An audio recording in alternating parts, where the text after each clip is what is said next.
Welcome to the course on web application attacks.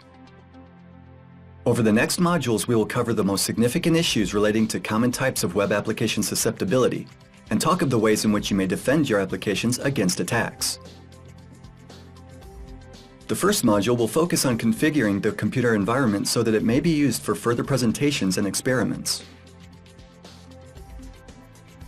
Let's start with the XAMPP package. Its components include the Apache HTTP server, the PHP interpreter, MySQL database server, a PHP MyAdmin tool for database management, and other tools for developing web applications.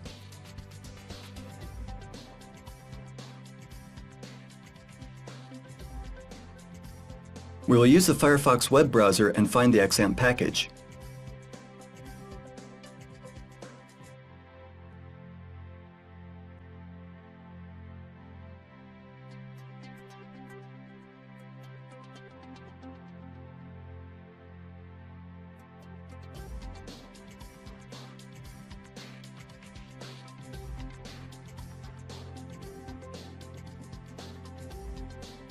You can see here the XAMPP website.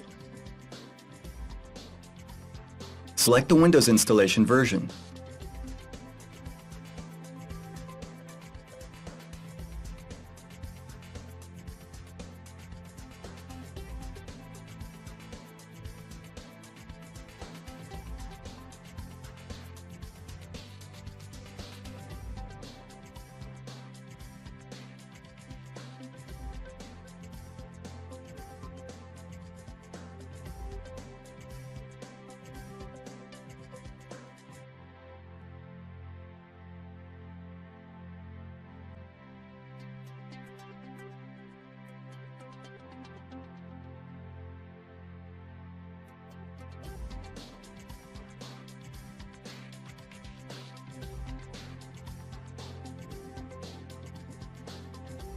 Install the package without changing the default settings.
After the XAMPP installation has successfully completed, the control panel will open. It serves as a tool to manage the individual components of the package. We'll pin it to the taskbar to make it easily available for future reference. None of the components are running, so we may safely modify our configuration. To support the editing of text files, install the free syntax highlighting text editor Notepad++. Its features include System Shell integration, which makes possible the editing of files through selecting options from the context menu for each file.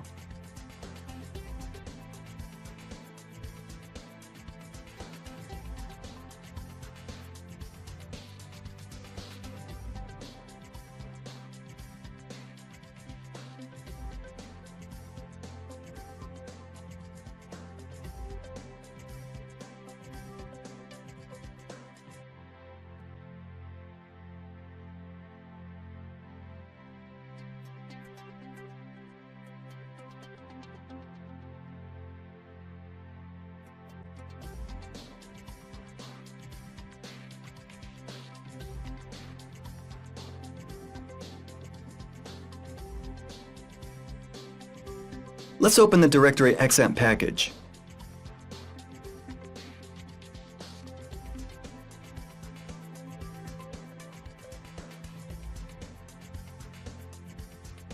In Apache \conf, you will find the file httpd.conf, which contains the configuration for Apache.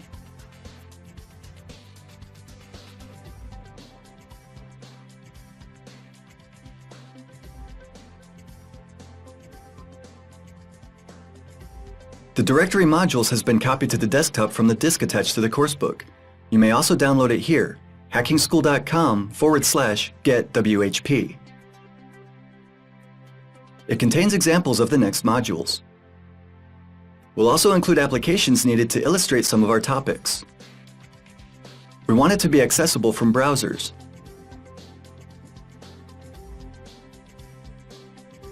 The configuration file contains the section Directory. It indicates to Apache the presence of a folder and sets access options for each folder.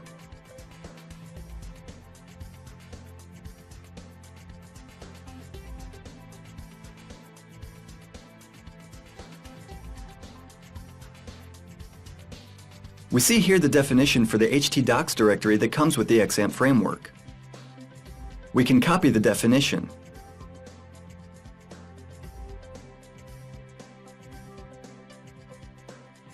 Let's now copy the full path to modules and paste it to the copied directory definition.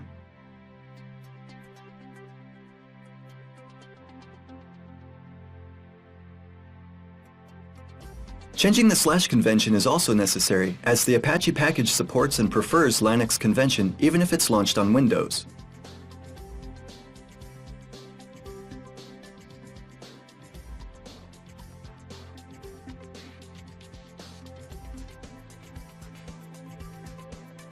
We must now logically define the relationship between the path entered in the browser and the defined directory. For this purpose, use the command alias.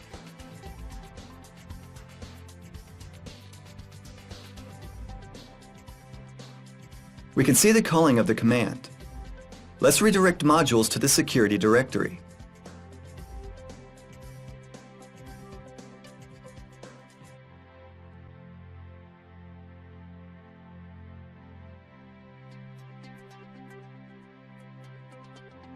Now, let's launch the Apache server and check its configuration.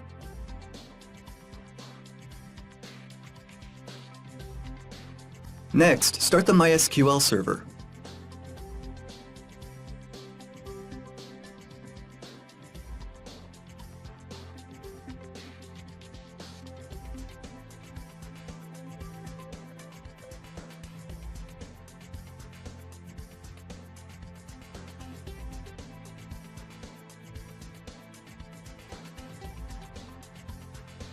We can see that the security directory may be opened and accessed. The default page for the XAMPP framework is running. Let's now use php-myadmin.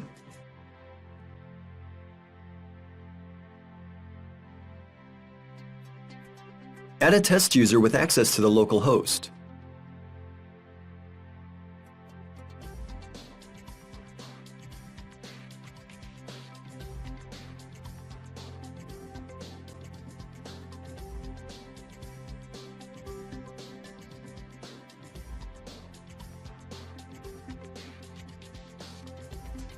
Set the password to test and grant the user access to a database with the same name.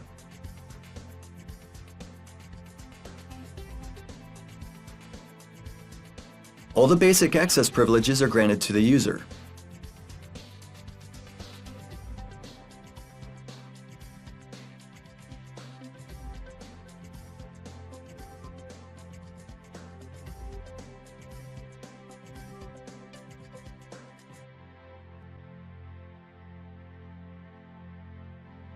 Let's also select the option File. Normally, this would not be done. However, for the purpose of one of our demonstrations, this is necessary.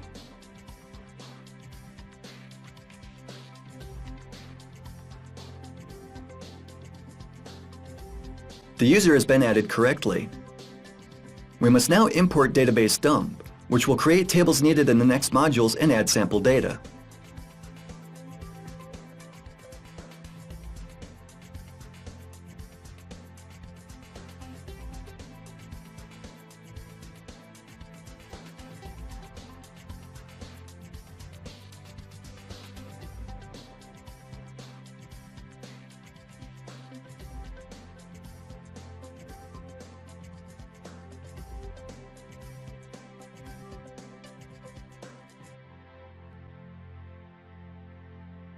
Let's now install the Havij Advanced SQL Injection Tool and create a shortcut in the directory of Module 20.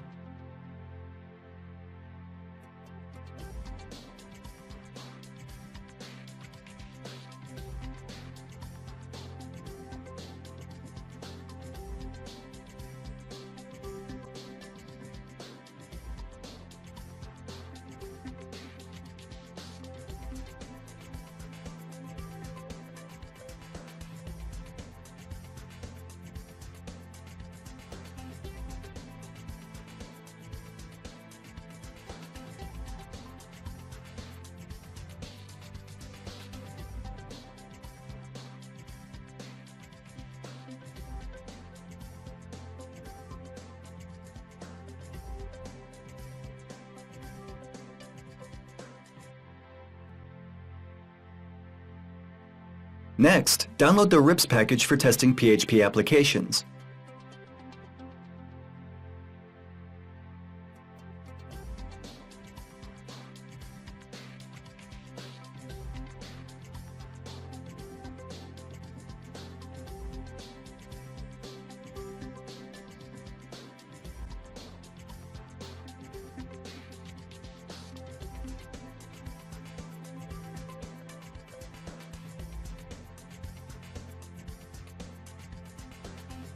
Extract it to the directory of Module 20.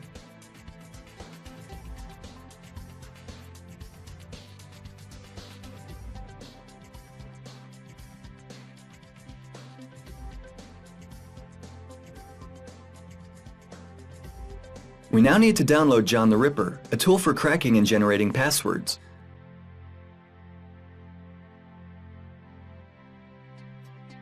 Extract the Windows version to the right folder.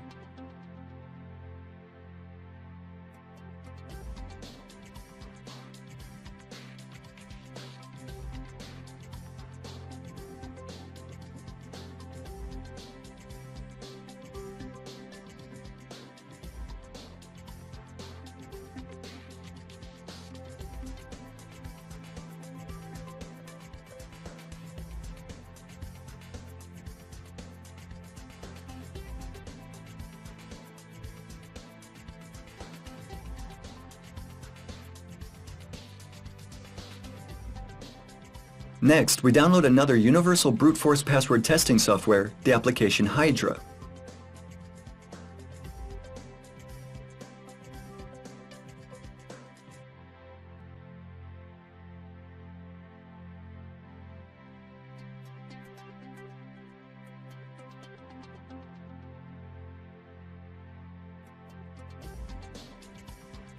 The software is released as source code, which needs to be extracted to a folder of the right module.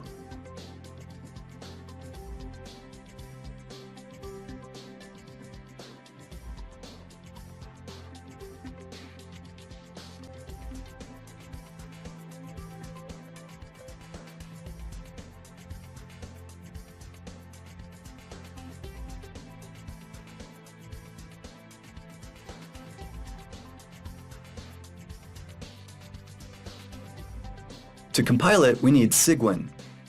The package enables compiling and starting of Linux applications under the Windows system.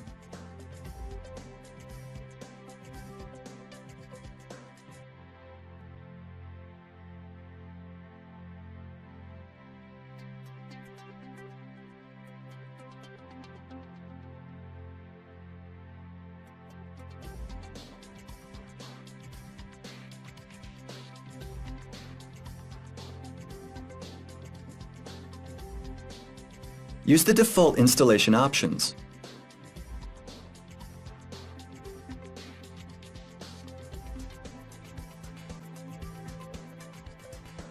Select one of the servers containing copies of the Cygwin packages. Take time to pick the right server. Not all servers are equally fast, and installation time depends on the server.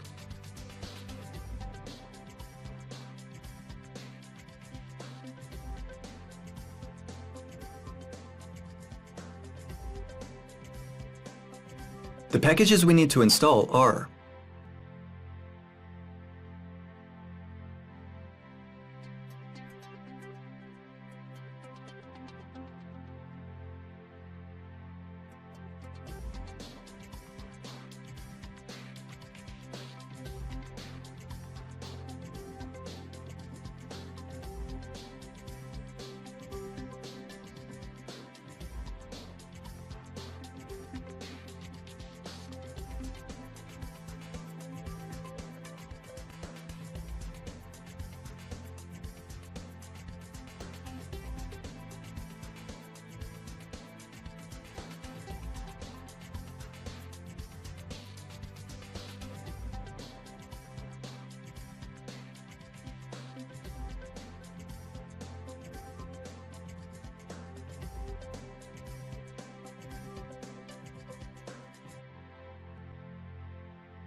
Make sure all of them are selected and click Next. The installation of the Cygwin package depends on our internet connection and hard disk. This may last quite long, so don't be discouraged.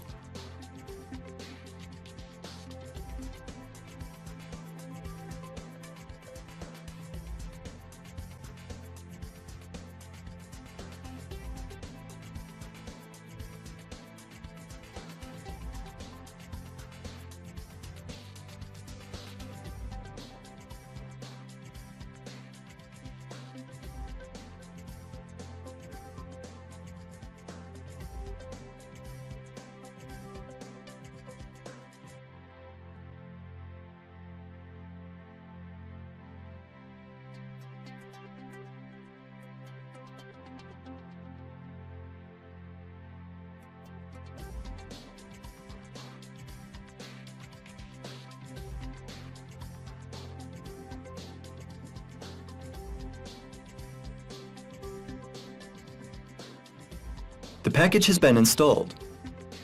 Open Terminal and go to the directory containing the Hydra source code.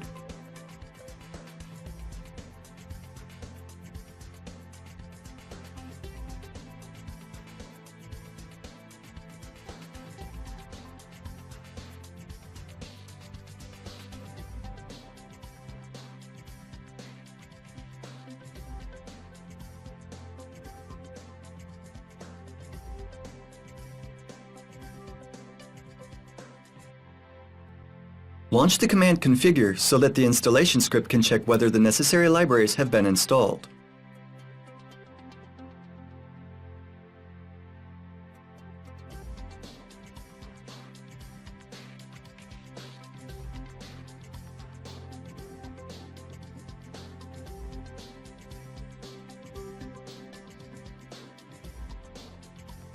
Next, we may launch the command make, which will perform the right compilation.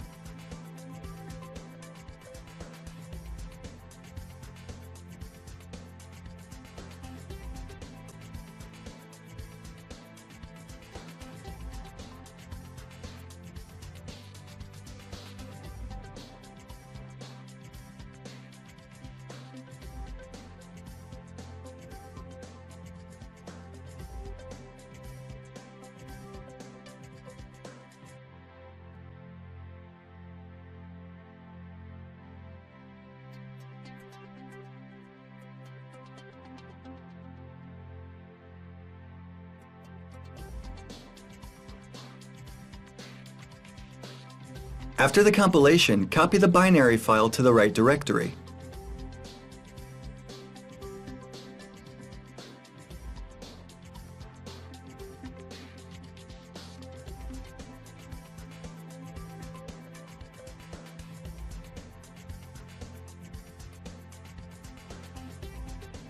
Launch the Windows System Terminal and make sure the application is running.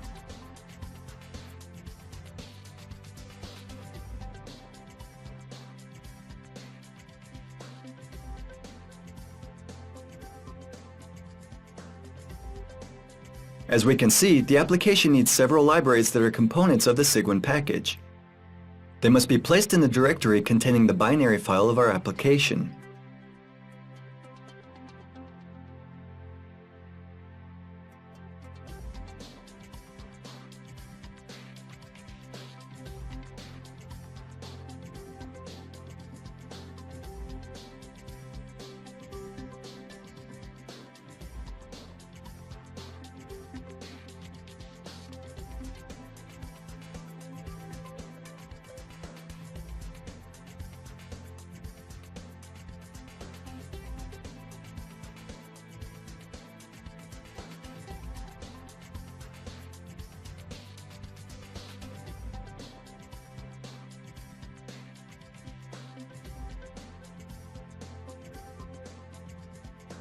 The necessary libraries have been added and the application is running correctly.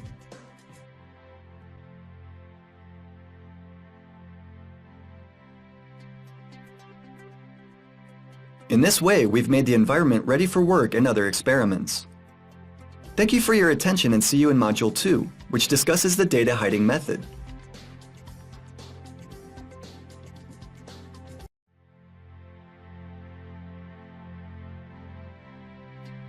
Welcome to Module 2. This module is designed as an introduction to data hiding. What specifically is data hiding? The term was coined for placing data in a directory which is apparently inaccessible for the normal user. The data is not protected by any other attack prevention method. The only security offered by data hiding is its apparent obscurity. The exact location of the data is unknown. What could go wrong? As we can easily imagine, data hiding is far from safe. Anyone who discovers the directories, either intentionally or by accident, may access hidden confidential data. We may compare data hiding to burying a treasure in your backyard. If someone knows the treasure is there, or discovers it purely by accident, they may dig it up and take it. The same may be said of web applications. If we hide data in this way, and by hiding, we simply mean the links aren't viewable or published, the information is still not safe. Data hiding is very often used in conjunction with the robots.txt file. The robots protocol prevents web robots used by search engines from accidentally indexing or categorizing data we'd like them to ignore. Here's what the file could look like.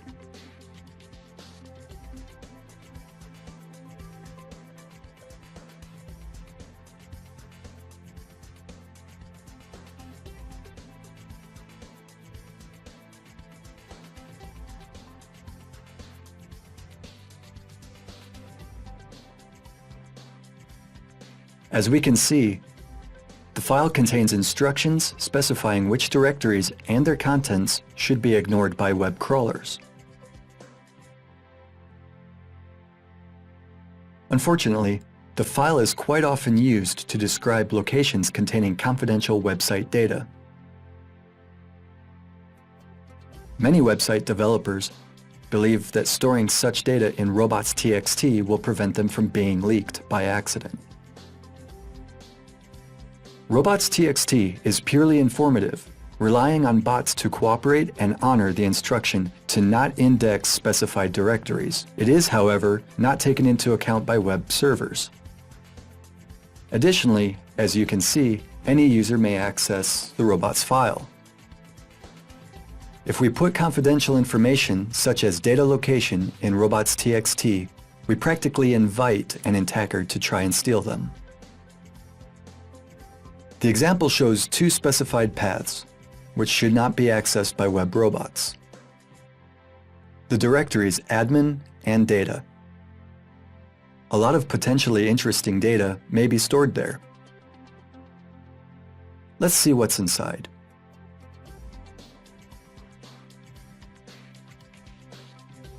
As we can see, after we have typed in the path, a page opens. We may browse it freely. This is the essence of the data hiding process.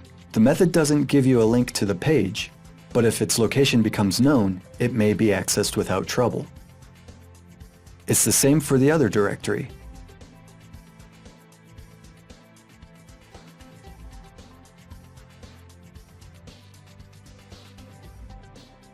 After you type in the path, you may access all data, which in theory should remain restricted.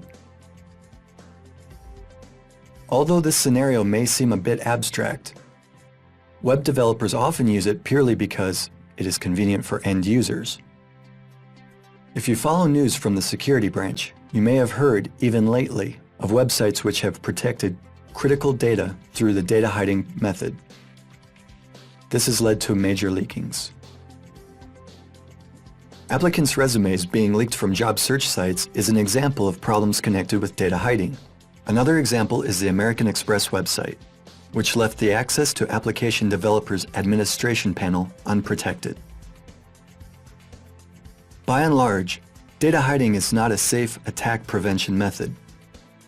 Remember that confidential data must be secured with an authorization scheme.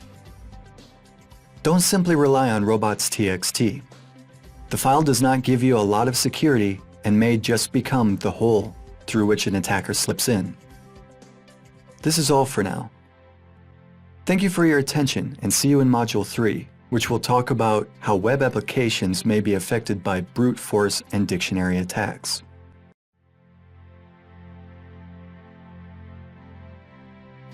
Welcome to Module 3. This module focuses on brute force and dictionary attacks. These types of attacks are the easiest form of targeting web applications. They consist of checking all possible rule-based or dictionary combinations of logins and passwords. Cracking the password may not take a lot of time, so in practice, these types of attacks are often unsuccessful. The HTTP auth scheme is the first authorization method that may be exploited for attack. It is implemented in all web browsers, and virtually all web servers enable setting it in an easy way.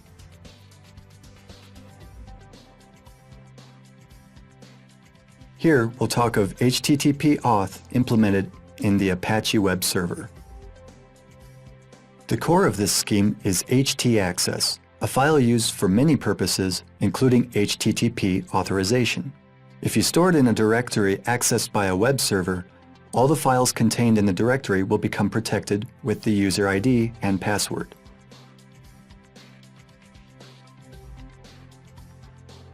You may specify the message which will be seen by users and indicate the file containing passwords used for authorization. Let's now try to create such a file. In Apache, the command htpasswd is used for this purpose.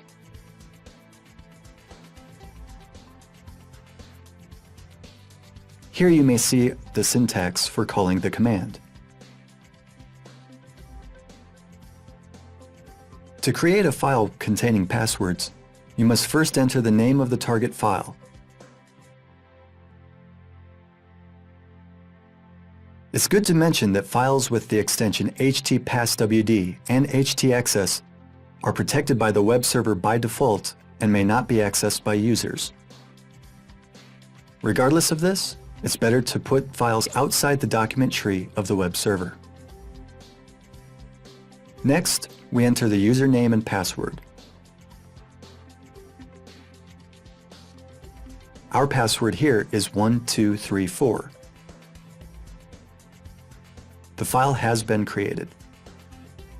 Now let's see how this works in practice.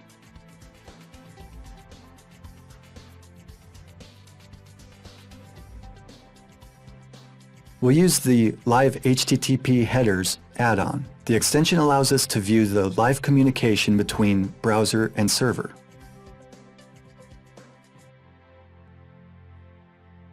As we can see, The web server has a set special header, www.authenticate, instructing the browser to authorize the user. First, we'll enter an incorrect password.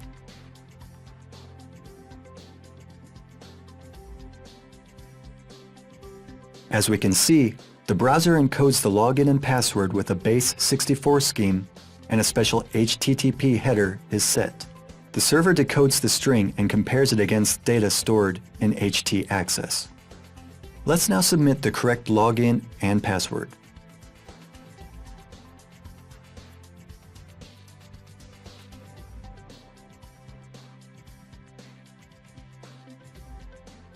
As we can see, this time the authorization is successful.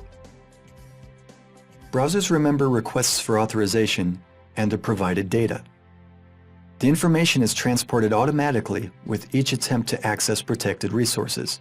Because of this, no further authorization will be needed. Let's now try to launch an attack targeted at this authorization scheme.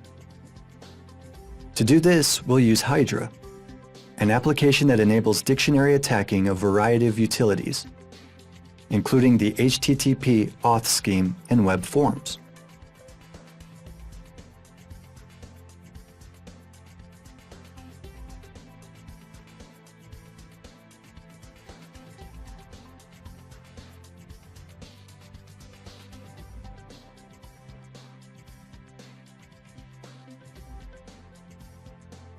We can see here the description of parameters of calling Hydra.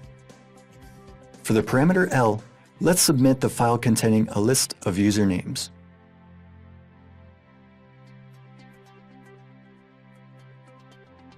Let's see what these dictionaries look like. They are simply a list of words which may constitute usernames or possible passwords. We can also see that the files include our login and password.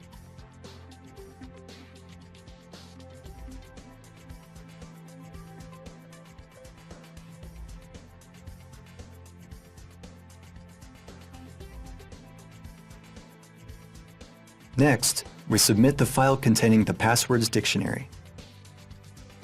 We also need to submit the address of the web server which will be analyzed and the name of the attack.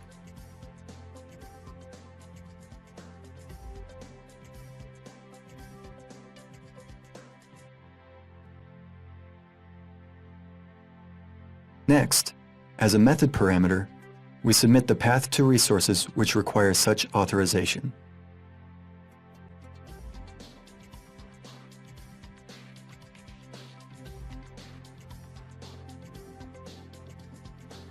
Let's now try to start the command.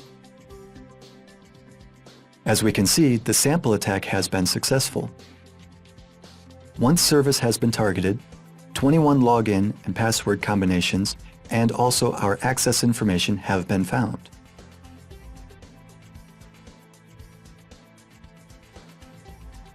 It may be worth it to take note of another authorization scheme.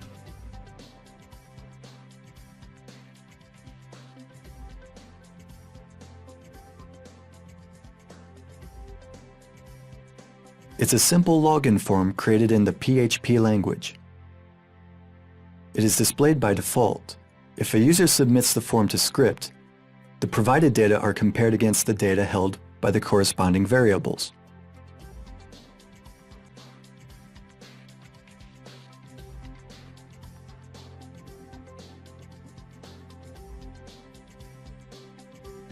To log in, the user must type the username admin and the password root.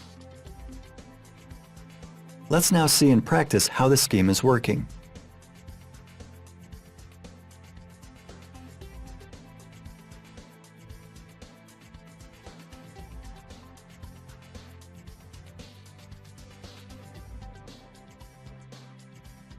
Submitting incorrect login and password will cause the message error to be displayed. If the correct information is given, the message logged in may be seen.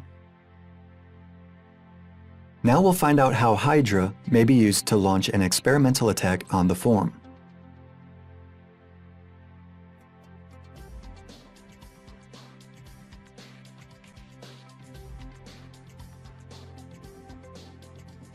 indicate dictionaries which will be analyzed by the application. The dictionaries include the correct login and password to our script, so the attempt should be successful.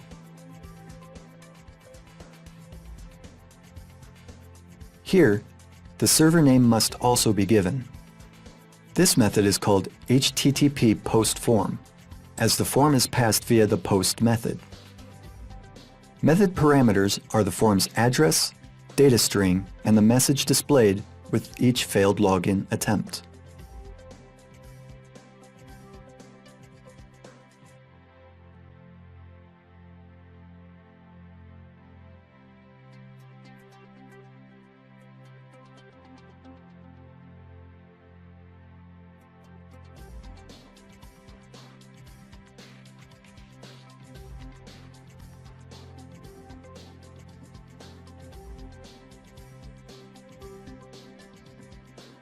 Provide the string representing the encoded form after the colon.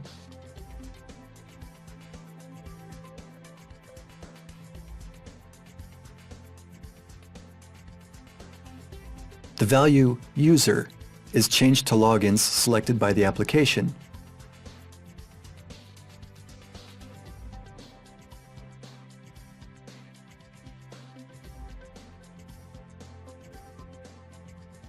While pass is similarly changed to checked passwords. We also need to pass the field, Go field, which is used for logging in.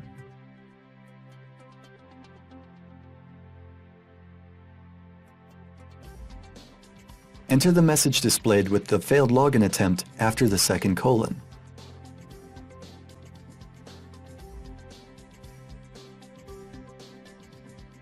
Let's see how this command will work.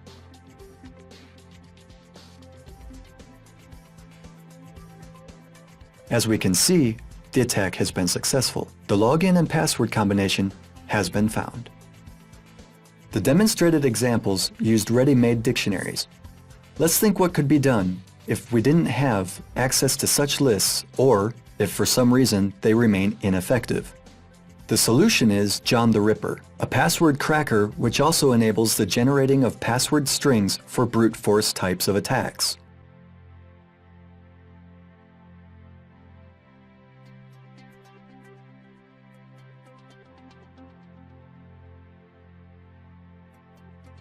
The John MMX version is faster as it utilizes special processor instructions. While it may be quite aged, the application is still fully functional.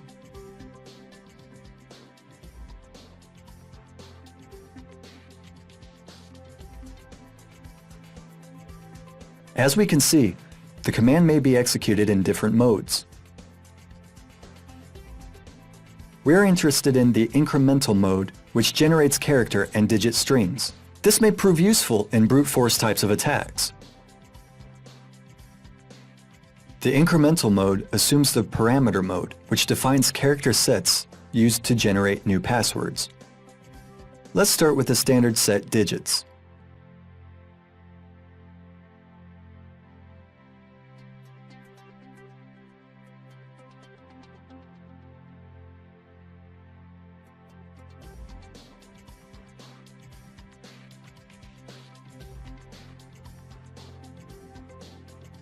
You must add the parameter stdout to write the generated passwords to standard output.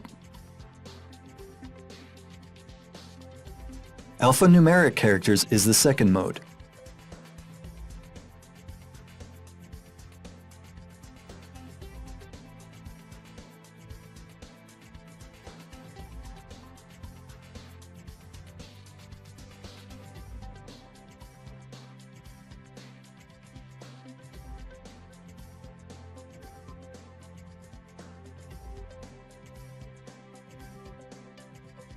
Another is all, a mode for generating passwords from all characters.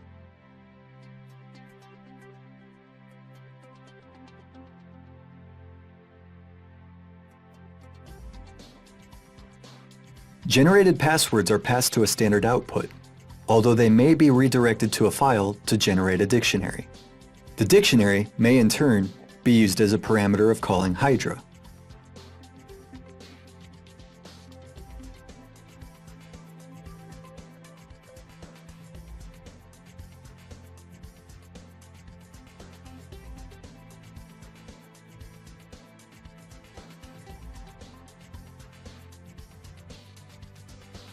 As we can see, the file has been created.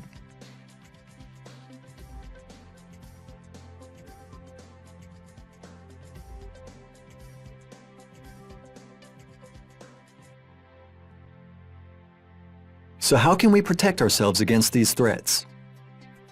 The first and most significant solution is to force users to use strong passwords. The stronger the password, the more time a brute force attacker will need to check all possible combinations of characters. Passwords should not use words listed in popular dictionaries. It may often be worthwhile to introduce a scheme for blocking a user session after a limit of failed login attempts is reached. We must remember, however, not to provoke an account lockout, a situation which occurs when users are locked out of their accounts. We'll talk more about this in the next module. That's all for now. Thanks for your attention, and see you in the next module.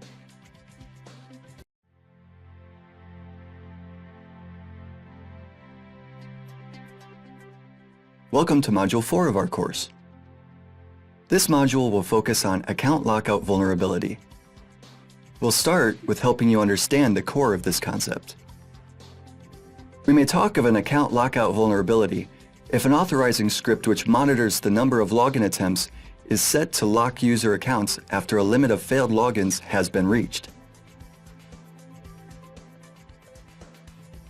If an account is blocked without blocking the IP address used for attempted logins, a potential attacker, who has obtained a username and attempts to log into its corresponding account, may exploit this by blocking the account of a normal user. The attack results in a denial of service and may cause users additional problems.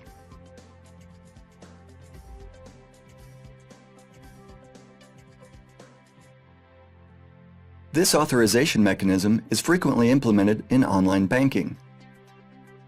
If a user submits a valid username but enters an invalid password for 3 consecutive attempts, the account is locked. To unblock it, the user has to contact a branch or call a helpline. The procedure could be helpful in preventing attacks, as the potential attacker has only 3 guesses at the correct password for the targeted username. On the other hand, anyone who has acquired our username may use it to successfully deny us of our own bank accounts. Take a look at the example of how this mechanism works.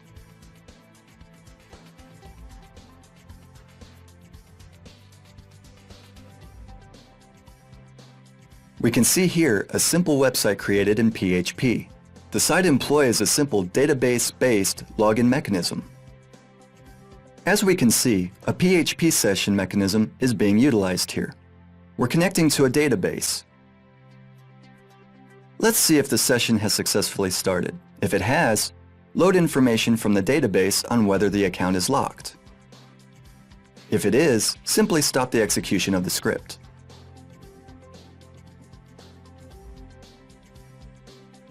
Here's the part responsible for logging users out. It deletes the session variable which identifies users. If the session is correct, a displayed message notifies users that they are logged in and may log out.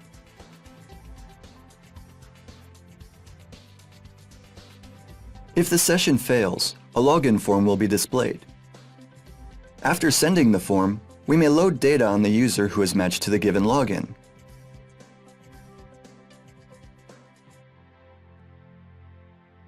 If we manage to obtain the information, it is processed further. But more on this later. If we're not successful, an error message appears.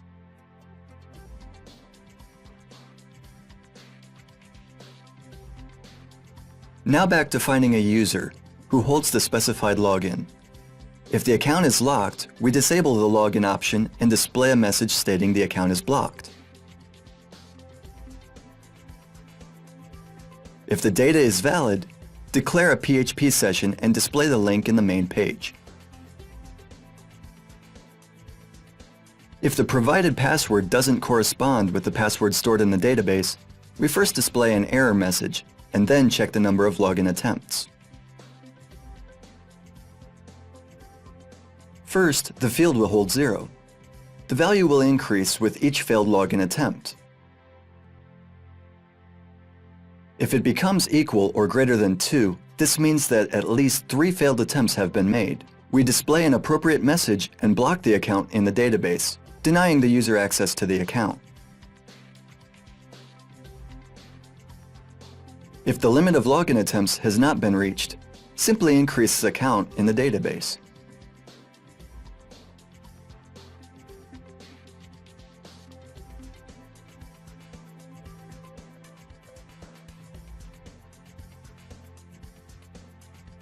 As we can see, IP address and special cookies are not checked here, which means that the account will be locked without regard to the computer used for login attempts.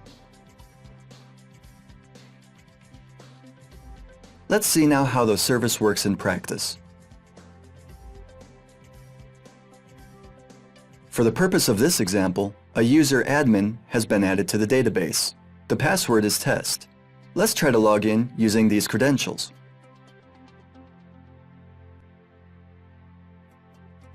We've logged in successfully. We may now return to the main page and log out. As you can see, the mechanism is working correctly. Log in again.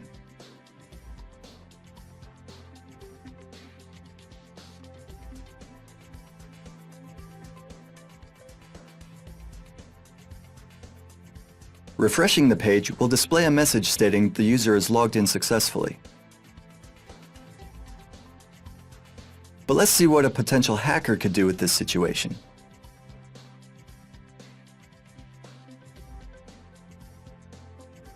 Switch to the private browsing mode. New cookies will be collected, and so a new PHP session will start. The user is not logged in for this session.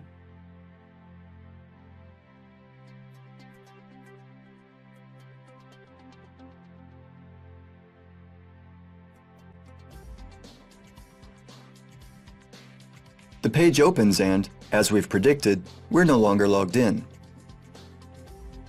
Let's try to imagine how an attacker could exploit this situation. The attacker knows the admin account has been created in this service, either because he made a correct guess or because he acquires this information in some manner. Now submit an invalid password.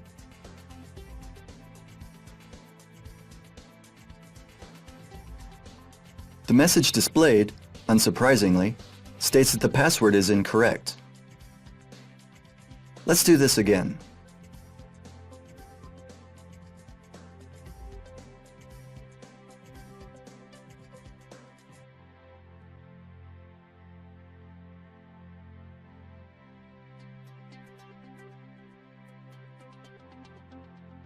After the third failed login attempt, the message states that the account is blocked and the user must contact an administrator. This means that the attacker won't be able to try new passwords. The same message will display each subsequent login attempt.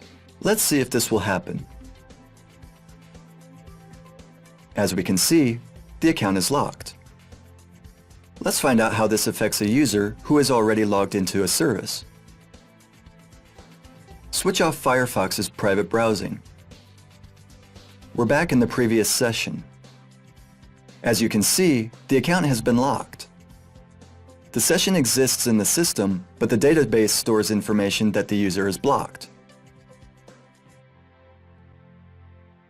We can see that this mechanism could be a source of problems for normal users. A potential attacker could block a user account knowing only the login, and this information is frequently explicitly displayed on websites. All it takes to block a user is to submit several incorrect passwords. If this mechanism is implemented, for example, in an online auction service, an attacker could temporarily prevent the user from bidding in an auction. How can we prevent this attack? Blocking the computer used for failed login attempts is a better alternative to locking users out of accounts. This could be achieved, for example, by tracking and banning an attacking computer's IP address. There's little chance of the attacker and targeted user sharing the same IP address, and on the upside, this approach prevents normal users from experiencing problems, while we're still able to thwart brute force attacks on our service.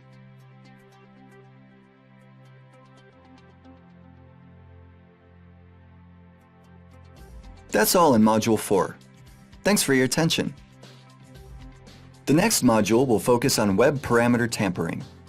See you there.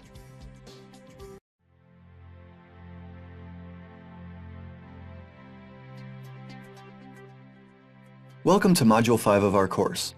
In this module, we'll discuss web parameter tampering attacks.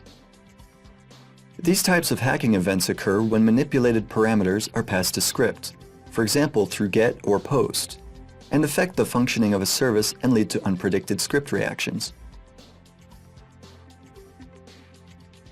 Critical information is commonly referred through hidden form fields. This is especially true of web applications integrated with external payment gateways. A malicious user may exploit this occurrence by intentionally modifying transferred data. If the information is not verified server-side, the functioning of an application could be affected. Let's take a look at a sample script designed to illustrate this problem. You can see here a page confirming the purchase of item number 1234.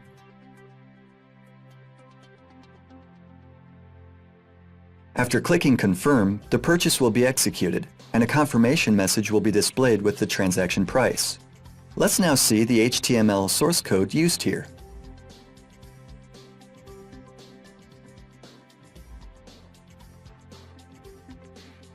As you can see, a form is generated which contains an item identifier, and surprisingly, item price.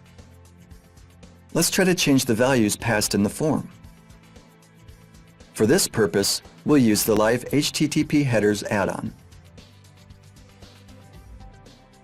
First, we need to intercept an HTTP request to the service and use the replay function to change the query and alter the values of the referred parameters.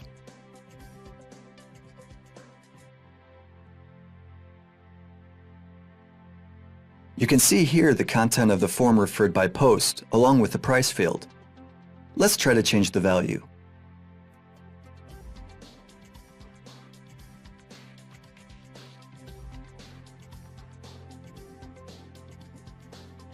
As we can see, the price displayed by the script has been changed. If this information was not only displayed, but also used for other purposes, for example transferred to a payment gateway or used to charge an account, a user could try to deceive the application and modify the amount paid. Remember that critical information shouldn't be made available to users. It has to be stored server-side.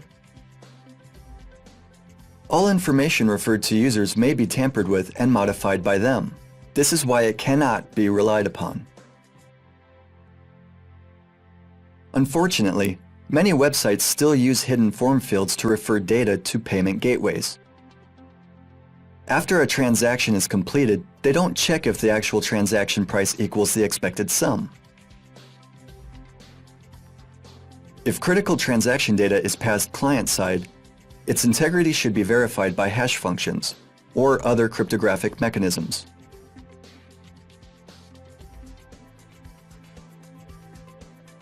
That's all in Module 5. Thanks for your attention. In the next module, we'll focus on the path and information disclosure vulnerabilities. See you there.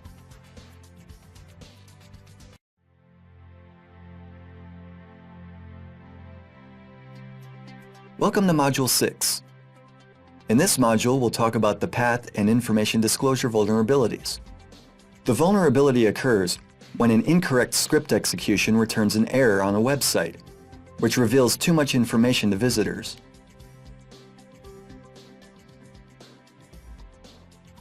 While this feature is helpful in developing an application or searching websites for errors, it may at times lead to an information disclosure that enables a hacker to see the full service structure and search it for potential weaknesses.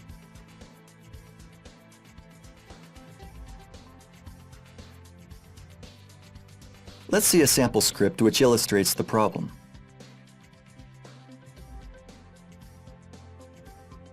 This simple script first connects to the database we've earlier created for this presentation, and then includes a second file, main.php.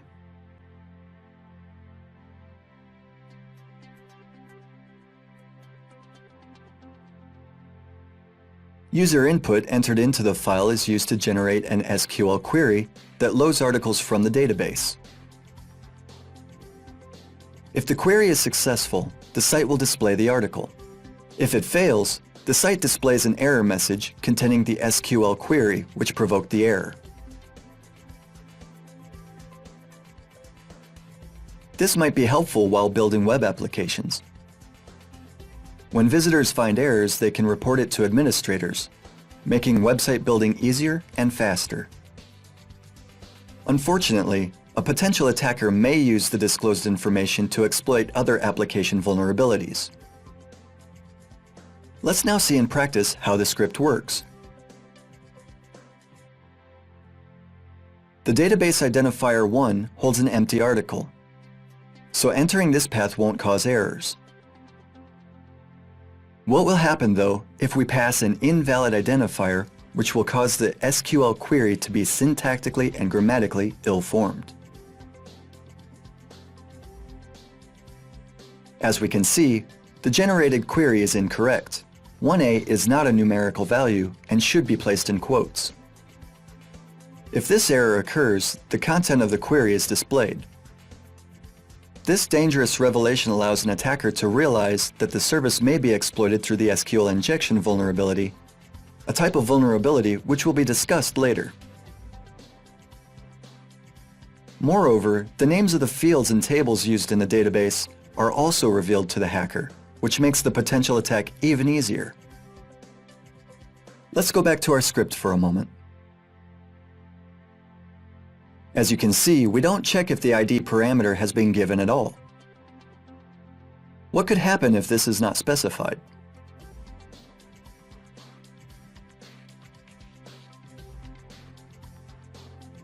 It turns out that the PHP interpreter has returned more error notices. The messages disclose the number of the line which contains the error and file name in the full path.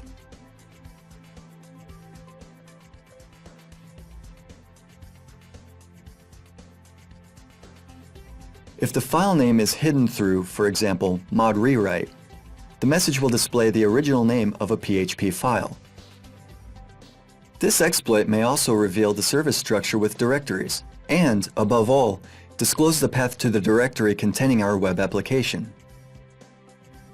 This could be exploited through a path traversal or PHP injection attack.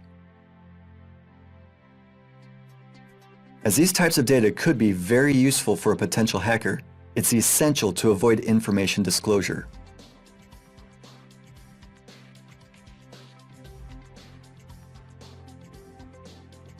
Notice that the connection to the database is executed in index.php, while main.php assumes that the connection has already been set.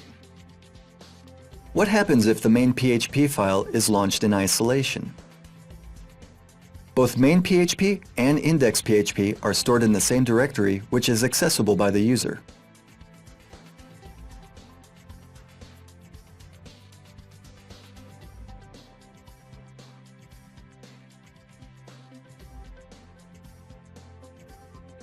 As we can see, the execution of the script is not successful here, as the connection to the database has not been set. This results in more error notices. Let's think of how we may protect ourselves from these types of vulnerabilities and reduce the amount of output data when an error occurs. We may go back to the incorrect query discussed earlier.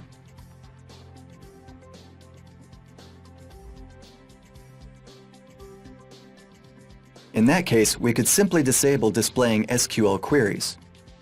While displaying them is a helpful feature for developers, the information should not be disclosed to all visitors. It's better to log the information into a file or only display the query after checking whether the current user has administrator or developer privileges.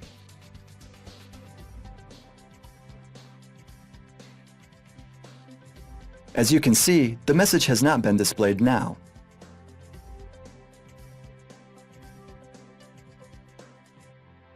Unfortunately, this does not solve the problem with returning error messages where no parameters are passed at all. It may be worthwhile to prepare yourself for all possible error scenarios. Errors may occur as a result of a user or service mistake. They may also happen as a result of a potential attacker testing the application for vulnerabilities. In such cases, our script could be called in a way which is not originally provided for. This is why it's useful to protect the application against at least several obvious problems. In this case, we could configure the script to check if a parameter has actually been given. The isSet function audits whether a given variable or identifier has been set. If it has not been set, an error is not returned. Instead, the value false is returned.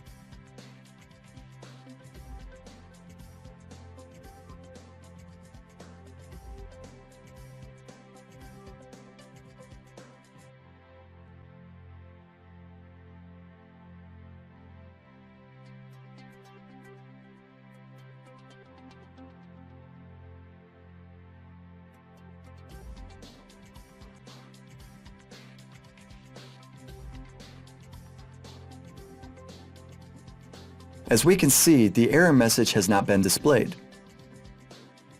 Let's now look into another scenario, launching main PHP in isolation. To demonstrate the process, we first need to get rid of the protection mechanism we've just implemented.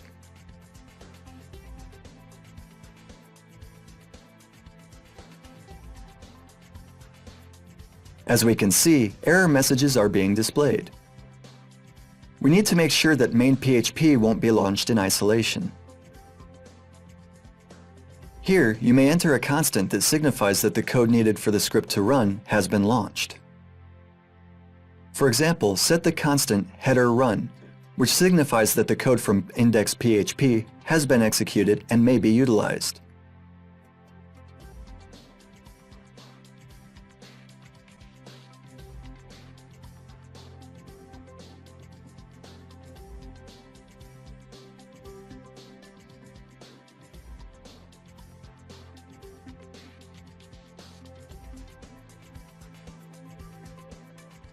The constant will be set in main PHP only if the file is included from within index.php.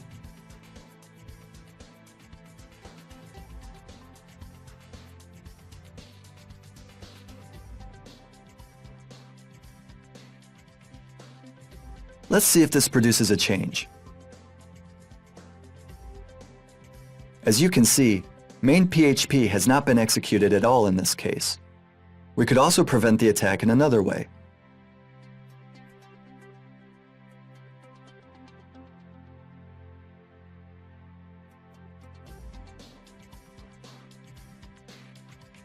If the constant is not defined, the execution of script is blocked. If scripts are stored in another directory, you may try to use htaccess to quickly deny users access to these files.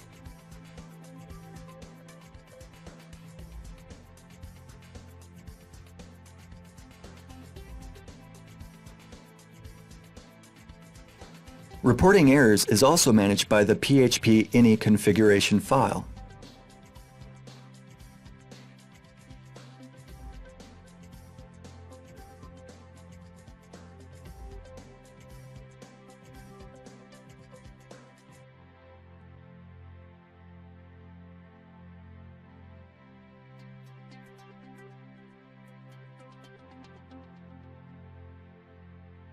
This is achieved through two variables, error reporting and display errors. Error reporting defines the types of errors which will be reported, while display error disables or enables displaying errors. If it is set to off, errors will not be reported. Let's switch it off.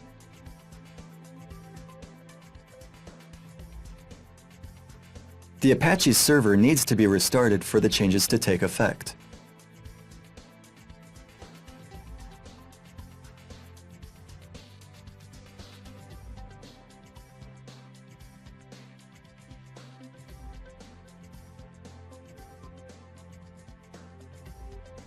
Okay, as we can see, the code does not display errors. That's all in Module 6. Thanks for your attention and see you in Module 7, which will focus on forced browsing. See you there.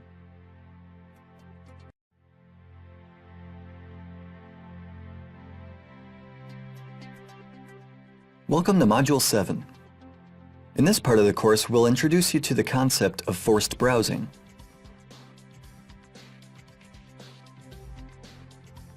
Forced browsing is not technically a vulnerability nor an attack. The term is simply descriptive of a situation where a user doesn't browse through web application resources by clicking URLs, but accesses content by manual identification of resources and may gain access to restricted parts of a service. Imagine a company that sends client emails linking to a page containing sensitive data like the client's personal information, account balance, and so on.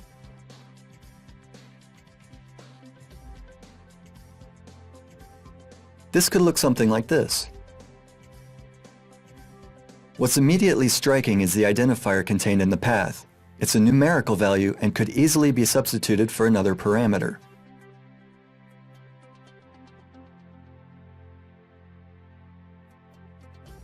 As you can see, changing this parameter will display private information of another client. This could constitute a breach of the Personal Data Protection Act or lead to the leaking of valuable personal data of the company's clients.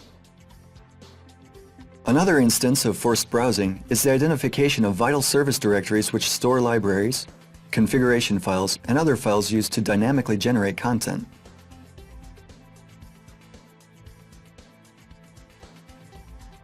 These files should be restricted from final users, as accessing them could lead to errors that result in leaking sensitive data or the script acting autonomously in ways that were not provided for by the application developer.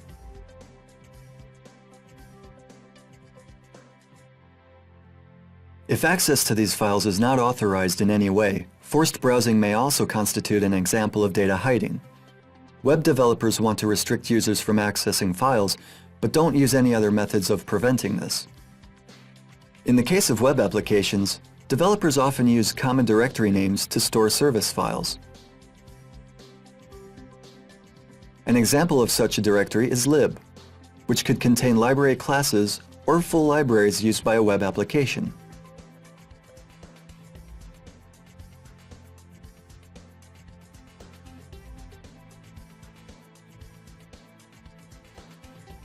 Another directory is classes. You can also see here unsecured files, which, in isolation, could lead to displaying errors. Other examples are include and includes.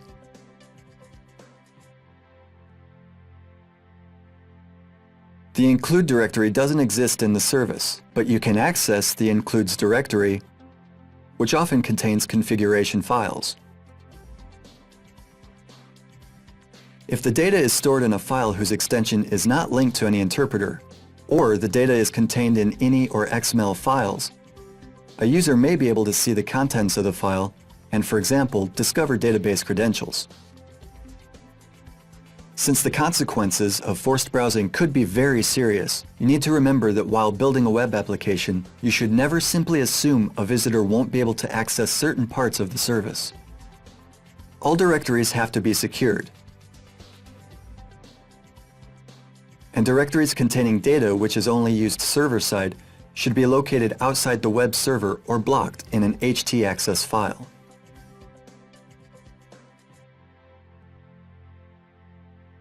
You also need to remember that incorrect file extensions could lead to the leaking of crucial data, like configurations or service source code.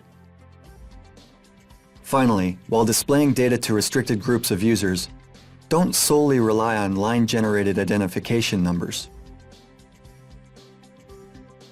It might be a better idea to use hash functions to generate less predictable identifiers. Better yet, be sure to implement cutting-edge authorization mechanisms in your application. That's all in Module 7. Thanks for your attention and see you in the next module, which will focus on path traversal attacks.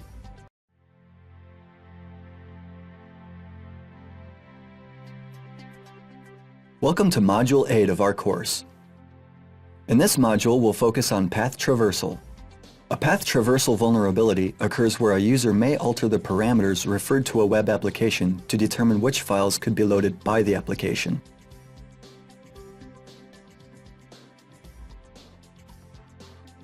Let's take a look at a sample source code illustrating the vulnerability. You can see here a simple website created in PHP. The contents of the subpage are loaded from a file stored outside the web root directory. As we can see, get is used to pass the name of the file which will be displayed. The file getContents function retrieves the content of the file but doesn't parse it. Notice that an attacker is able to freely manipulate the name of the file which will be displayed by the application. We can see here a website which is working normally. The address bar contains the variable site, which is used to specify a loaded file. Let's see what will happen if we submit the index.php file as a parameter.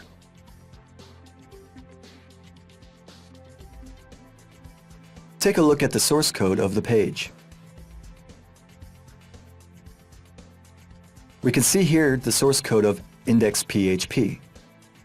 This is extremely dangerous, since an intruder may use the information to find other code vulnerabilities, or display configuration files that contain critical data like passwords to databases, mail servers, or FTP. Let's try to think of other ways in which an attacker could exploit this vulnerability.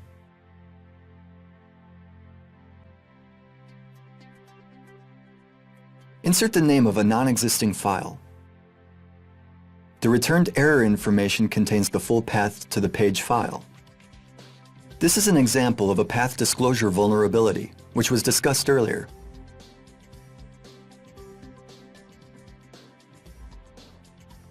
We also know that the web server of the site is Apache in the XAMPP framework. This helps us guess the location of the PHP ini.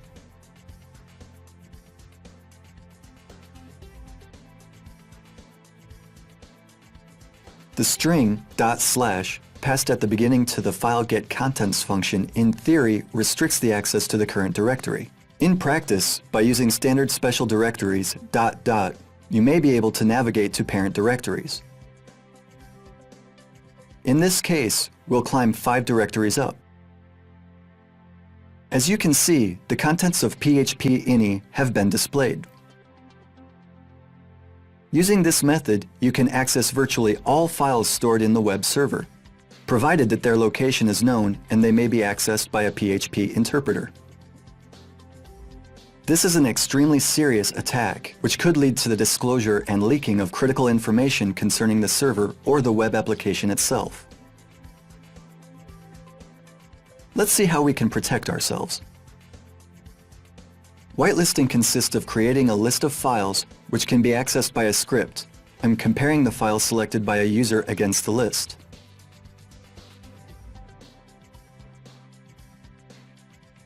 Another form of whitelisting is specifying the characters expected to be present in the inputted file name.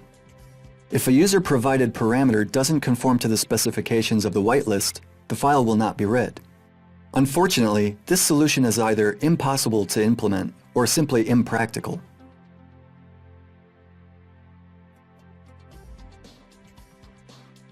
As you can see, in this case, an attacker even has control over the file extension. Let's try to predefine the extension. We'll modify the existing instances.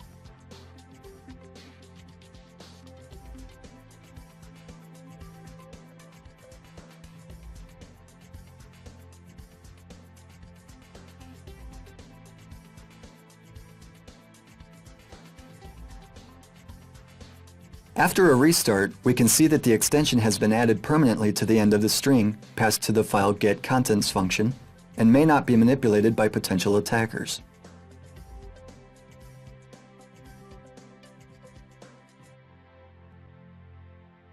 In PHP editions older than 5.5.3, it was possible to pass the end-of-string marker %00, which was included without validation in the string passed to file getContents. This enabled an attacker to delete the added extension. The problem has been solved in newer versions of PHP. In a word, it's important to employ protection mechanisms to prevent hackers from reading restricted directories, even if we assume that the files with allowed extensions won't contain critical data.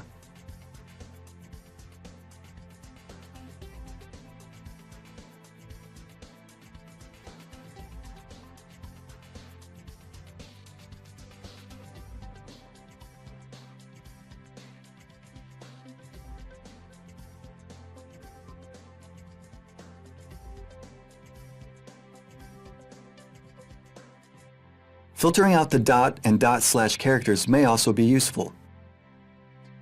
Let's now try to implement this mechanism.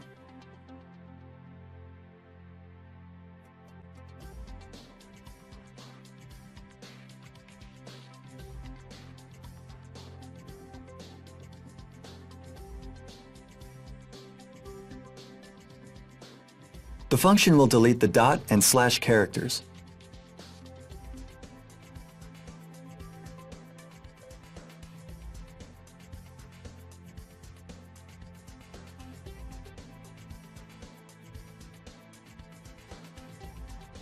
Let's see if this is enough as a security measure.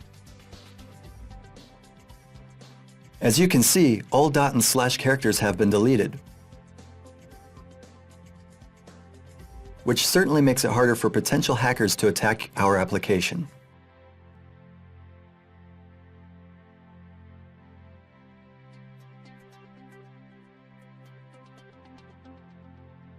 Remember that there's always a risk present if users are able to modify application parameters to change the name of the processed file.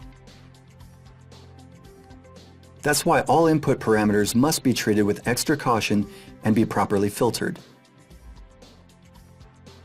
That's all for Module 8. Thanks for your attention, and see you in the next part of the course.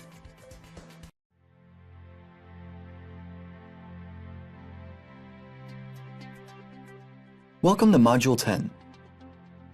In this part, we'll talk about the Web Parameter Delimiter vulnerability. This vulnerability occurs where a website utilizes a simple text file instead of a database for storing data server-side, and where the text file separates data with a specified delimiter.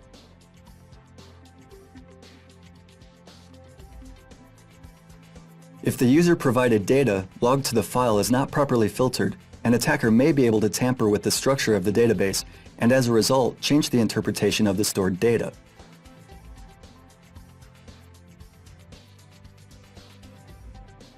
Take a look at this sample code of a website designed to illustrate the problem.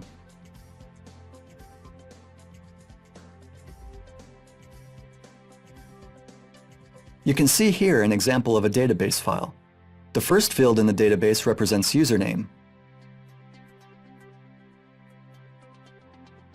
The second field represents password, the third, email address, and the fourth field specifies a user type, a user with administrator privileges or normal user. Now let's take a look at a file used for registration in the service. As we can see, a simple form is displayed for user-provided data. Next, a file is opened and the input is written to it.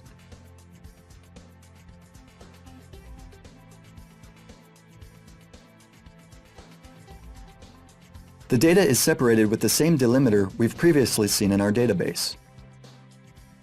Finally, the field normal is added, which specifies the user has normal privileges. You can also see here a login script which loads the entered login and password. You can also see here a login script which loads the entered login and password. If the following login and passwords are entered, a database file will open. The file will be separated into more lines via the file function. The function explode separates each file line into different fields. The login and password provided by a user are compared against the stored credentials, and if matching data is found in a line, an appropriate message will be displayed. Next, user type is verified and reported. Let's see how this works in practice. You can see here a login form. Enter the login and password of an existing user.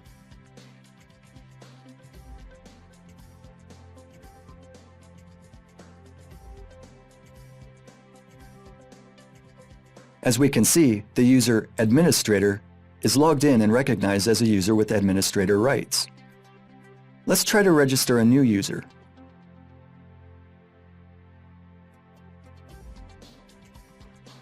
Use regular for the username and user for the password.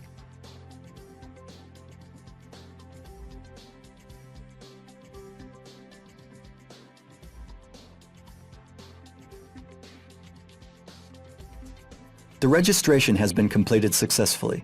Let's take a look at our database now. As we can see here, the information we entered into the browser has been added to the database. Let's try to log in now.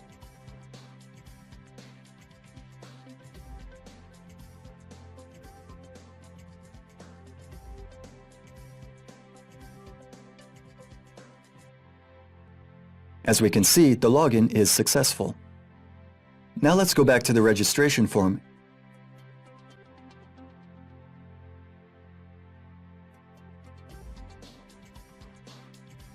and try to make use of our knowledge about the used delimiter and the database structure. Register the user hacker with the password hack.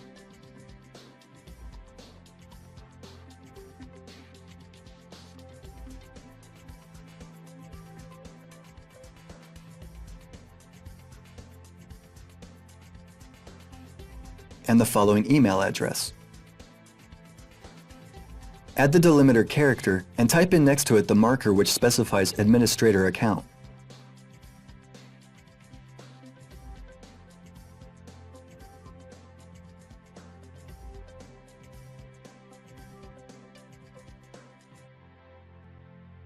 The registration is successful. Let's see what our database looks like now.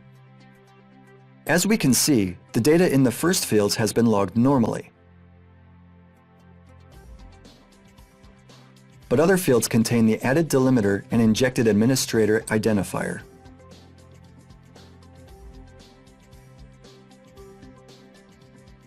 As we see that index.php only loads the first 4 fields, this probably means that the record will represent a user with administrator privileges. Let's try to see if this is true.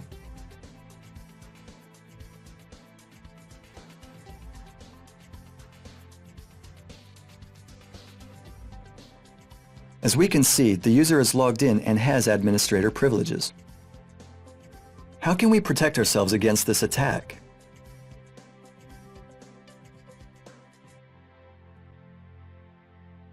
The core of the problem lies in the fact that input may contain an injected delimiter, which is used in our database. This could be solved by adding the strreplace function, which serves to delete all delimiters from user input.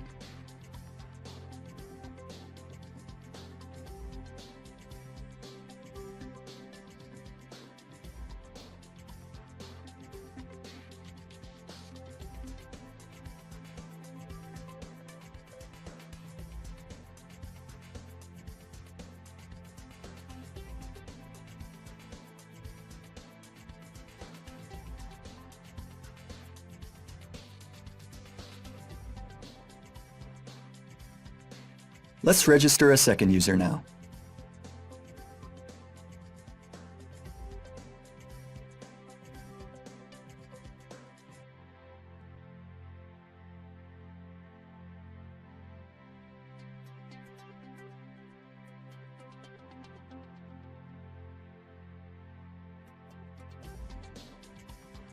Use the prepared string.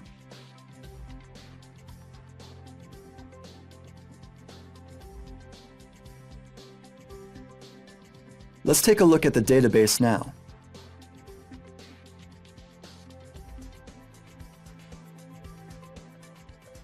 As we can see, the delimiter has been cut out and the structure of the database has not changed. In order to confirm this, log into the service.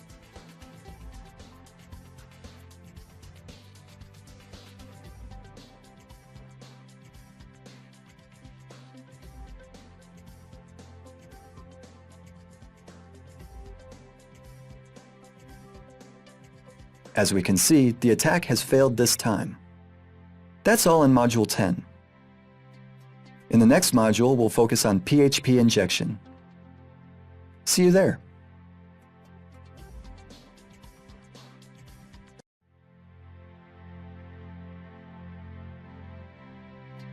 Welcome to Module 14.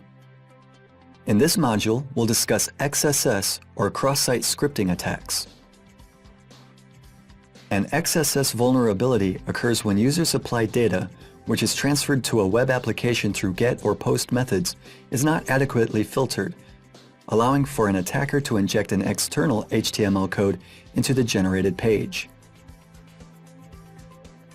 The HTML may contain embedded JavaScript, which is executed in a victim's web browser. Data, such as session ID cookies, could be intercepted this way.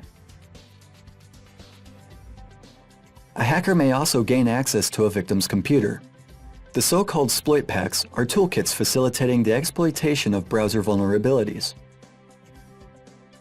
Once a potential victim opens an infected website using a vulnerable browser, the exploit pack installs malware such as Trojans or viruses on the system. XSS attacks are usually divided into two subgroups.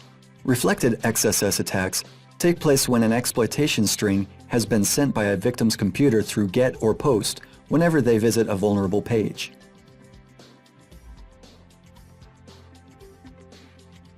For example, if the vulnerability occurs in variables passed through the GET method, the victim has to be persuaded to visit the specially crafted website for the attack to succeed. The second XSS vulnerability class is stored XSS. The attack occurs when an attacker is able to save malicious code to a server, for example in a database or a file, which means that a victim doesn't have to be lured to a specially crafted page and can instead be targeted while browsing a normal service, for example while reading website comments or a guest book. Let's now see an example of the reflected XSS flaw. You can see here a simple script which simulates browser actions. Search engines embedded in web applications will very often redisplay the string supplied by users. The same mechanism is employed here. The content of the form is sent via the GET method, and the search result is displayed. Let's see how this script works in practice.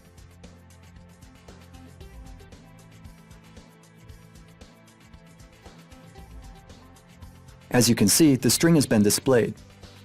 We might notice that user-provided data is not filtered, which means that an attacker has full control over the shape of HTML code, which will be reflected and may use this to inject a JavaScript.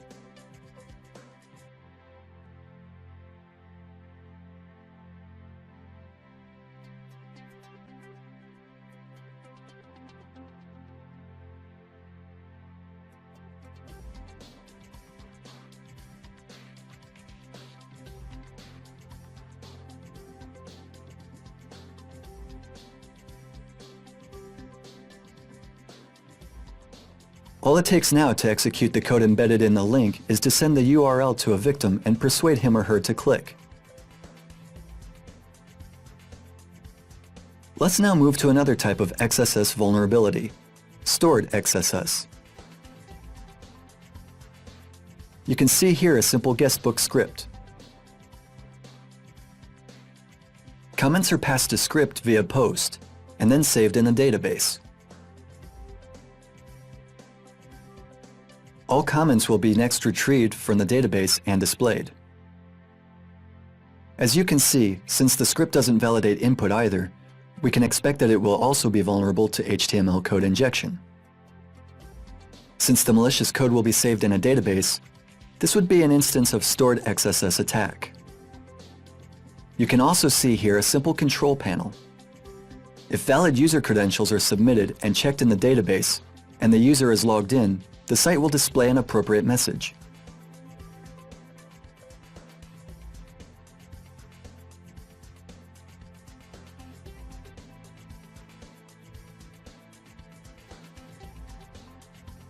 Imagine that the browser represents a guestbook administrator.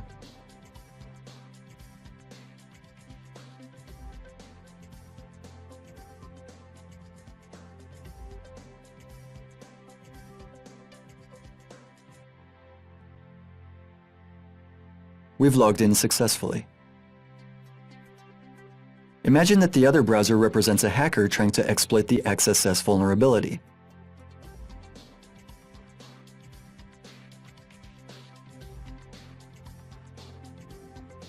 For the purposes of this presentation, we've created a script which creates a script tag and sets the address of a sniffer, which is a type of software that can capture user-supplied data passed through the GET method.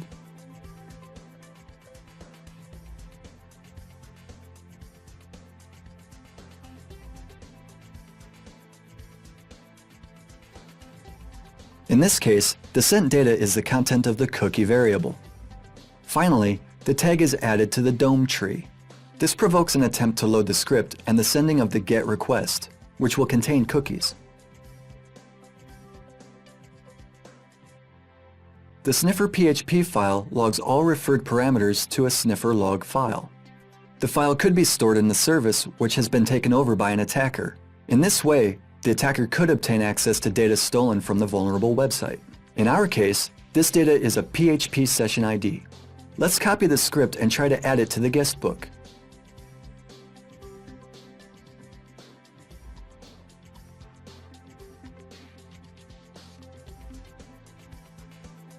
As we can see, new elements have been added to the page. The site source code now contains our script.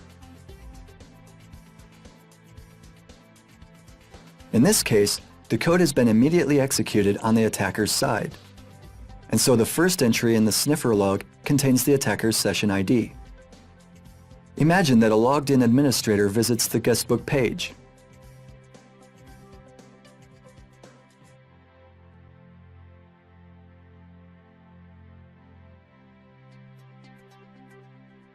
As you can probably guess, the script which sends data to the sniffer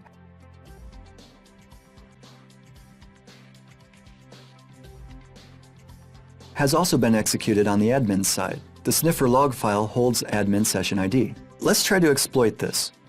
Using the Live HTTP Headers add-on, modify the request sent to the guestbook by setting the stolen admin session ID.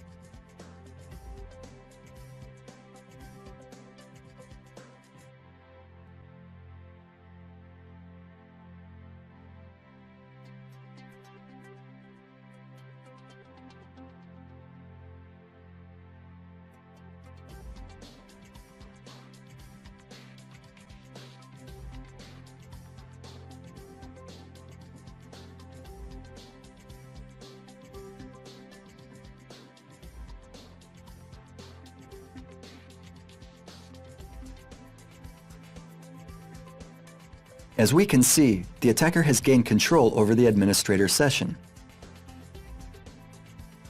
You probably realize by now how serious XSS attacks could be. How can they be prevented though? The simplest way to do it is to filter all input. User-provided data should be treated with caution, as it could contain malicious elements. If it is not necessary for the users to be able to add HTML tags, we could employ the HTML special chars function. The function converts all special characters used by an HTML interpreter, such as the opening and closing tags or quotes in HTML entities. The entities are displayed normally, but are not rendered by an HTML interpreter.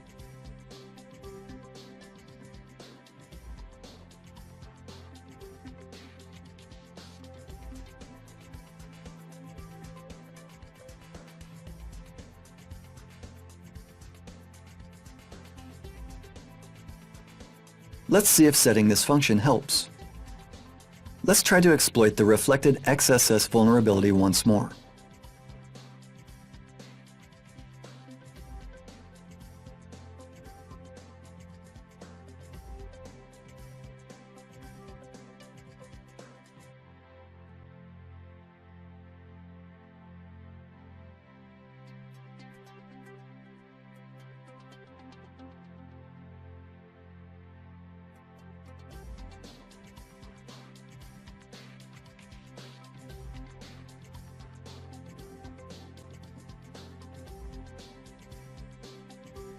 As you can see, this time the code has been displayed, which suggests it hasn't been executed.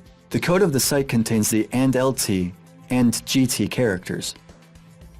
They are displayed, but not used by the HTML interpreter to identify tags. If you want to allow users to insert HTML tags in your application, using the BB code mechanisms might be a good idea. BB code encloses tags in square brackets and then translates them into individual HTML tags.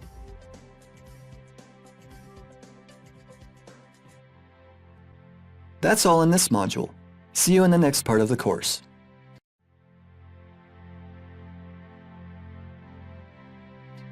Welcome to this part of the course.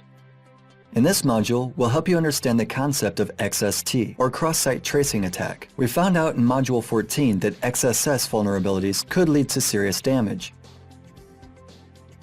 Session ID cookies theft, a usual target for these attacks, had become so common that a special mechanism has been introduced to prevent it.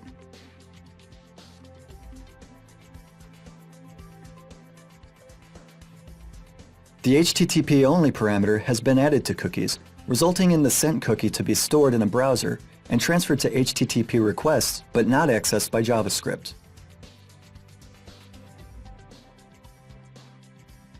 This is served to neutralize many attacks. Let's now see how this mechanism works in practice.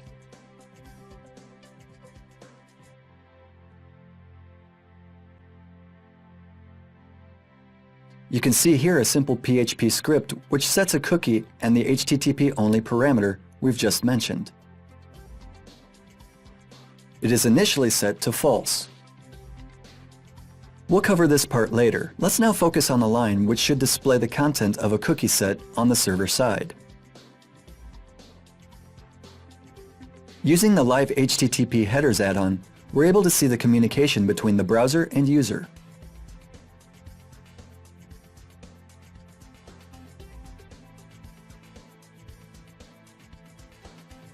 As you can see, the content of the cookie has been displayed.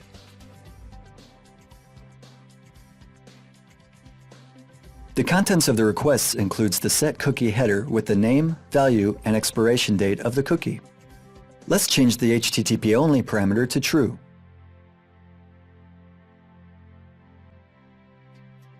Clear the live HTTP headers logs and refresh the page.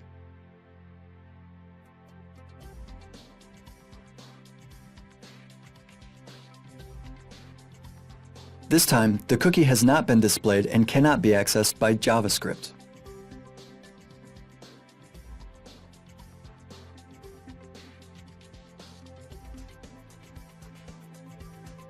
As you can see, the HTTP-only parameter has been added to the end of the cookie definition.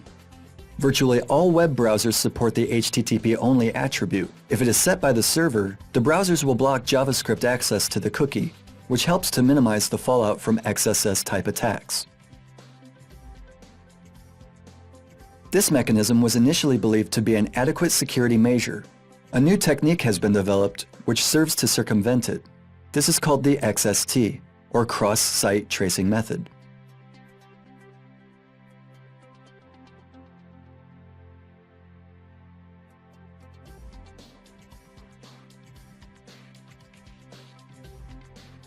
As we know, HTTP protocol enables sending requests of various types. The most popular among them are GET and POST requests.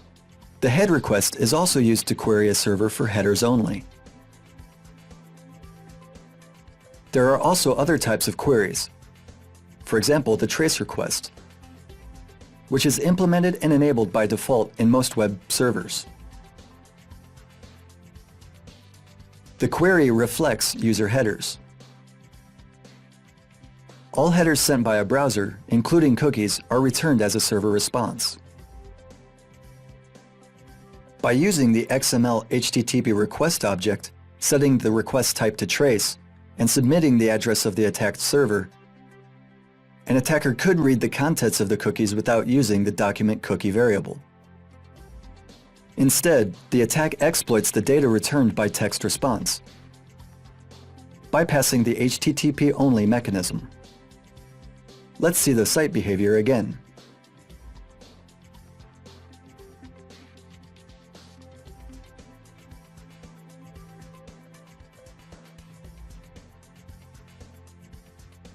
As you can see, an error has been reported as a violation of security mechanisms. Many web browsers have lately begun to block less popular and rarely used request types, which could be utilized as a means for bypassing security mechanisms. Disabling trace requests could prevent an attacker from running XST attacks. This request is used mostly by developers to debug browsers and AJAX requests. However, its use in normal applications is so limited that it seems like a good idea to block it. While today XST attacks are nearly impossible to launch, it's still useful to keep in mind the possible attack scenarios and to block trace requests at the server level, either in firewall rules, configuration files, or htaccess. That's all in this module. The next module will cover cross-site request forgery attacks. See you there.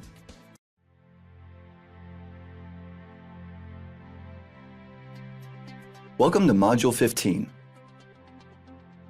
In this module, we'll talk about cross-site request forgery, or CSRF or XSRF attacks. A cross-site request forgery attack occurs when a user who is authenticated on a web application is tricked into unintentionally executing an action in the service. A good example of this is persuading an administrator to click a URL which deletes an account of another user. The administrator is, of course, unaware of this. How can victims execute actions without realizing it? This is what could happen if a specially crafted link is clicked and executed through an exploitation of the XSS flaw we've discussed earlier.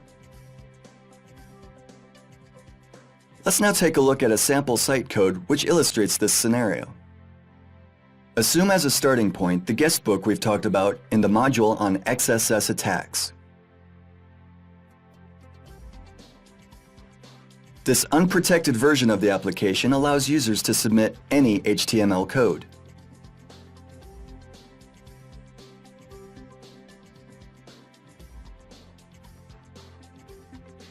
The second part is an admin script which verifies if an authenticated user has admin privileges. If this is the case, the script enables him or her to add a user holding the login and password indicated with parameters sent through the GET method. If a user who is not logged in visits such a page, an appropriate message will be displayed. The third script enables logins to a service and utilizes the same database table for authenticating users.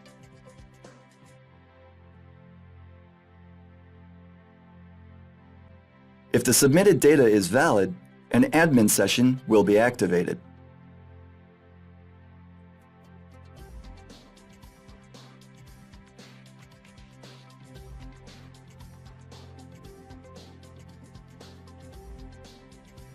You can see here two web browsers with unrelated sessions in progress, which indicates that there are two different users.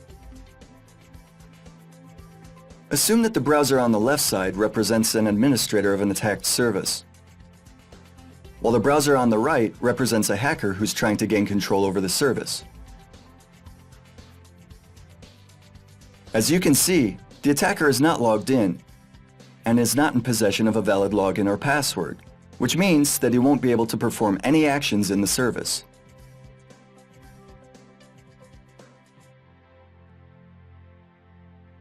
On the left is our admin. Assume he logs in using admin as the username and test as the password.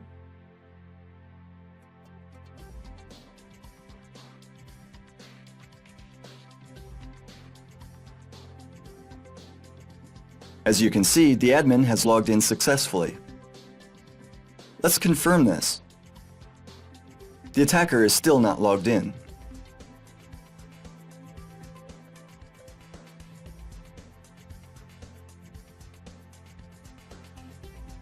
Let's now see what a cross-site request forgery attack looks like.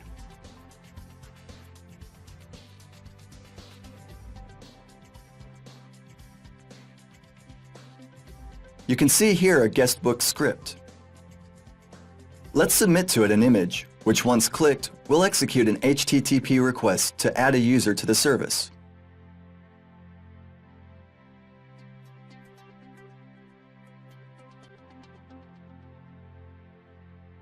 Let's take a look at the script. We need to pass the action variable with an add user value.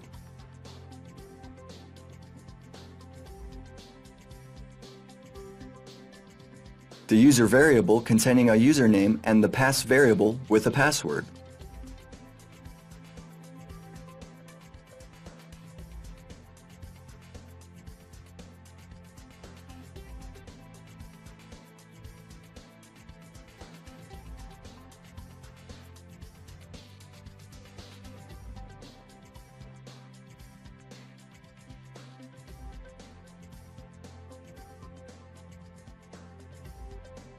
As you can see, an image has been included which hides a link to the admin service in its source.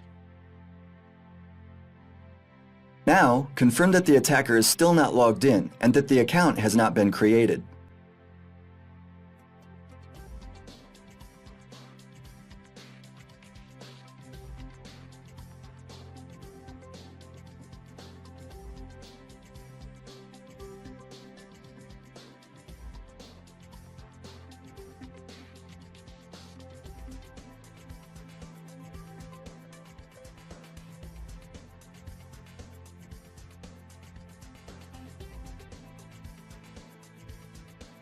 As you can see, the account does not exist in the system. Let's assume now that the administrator decides to visit the guest book.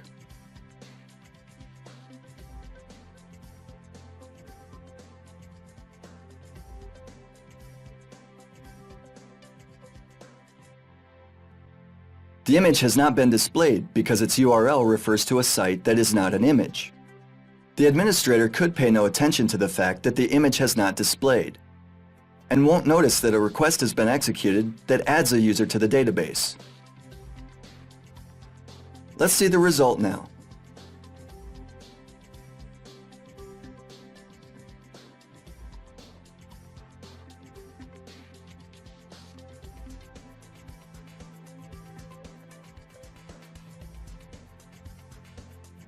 A new account has been created for the attacker and he is logged into the service. Try to think of ways in which we could prevent exposing ourselves to these attacks. A good first countermeasure is securing the application against XSS flaws. However, users could still fall prey to such attacks through their websites. To secure an application from performing significant actions in the background in a potential CSRF attack, you can require re-authentication or introduce additionally generated tokens. The database could store random one-time strings, which would be added to all forms generated in a hidden field in a service. This would allow you to check server-side if a submitted token is still active. Thanks to this method, if hackers won't know the currently active tokens, their attacks will be foiled. On the other hand, using only the POST method without using GET requests cannot guarantee application security, as an attacker could use JavaScript to generate a POST request. That's all in this module. Thanks for your attention, and see you in the next part of this course, which will focus on using a browser to spy on data.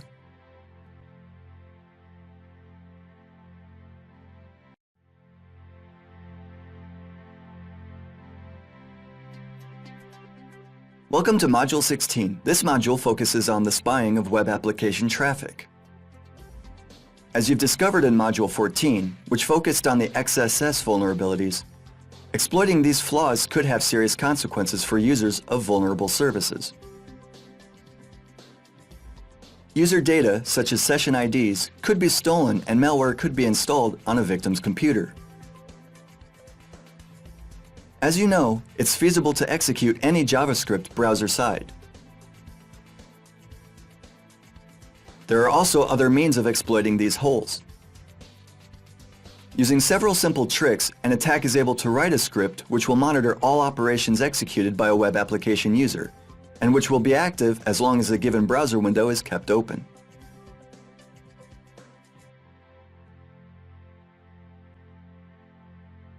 You can see here a simple code for the sniffer.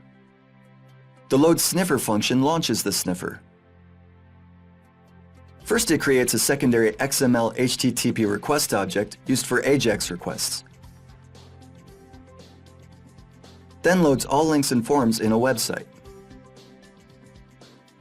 Let's see the sources for these functions.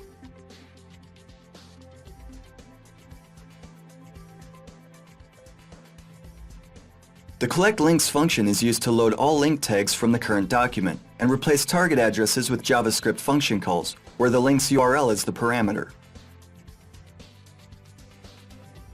In the collect forms function, a form's target address is replaced by a function call which assumes the number of the form of the parameter. Let's now take a look at the load URL function.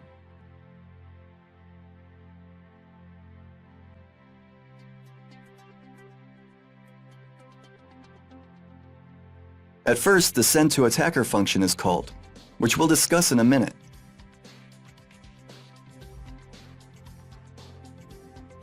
Its source is set to the URL which a user attempted to click, and parameters are set to have the frame fill an entire page.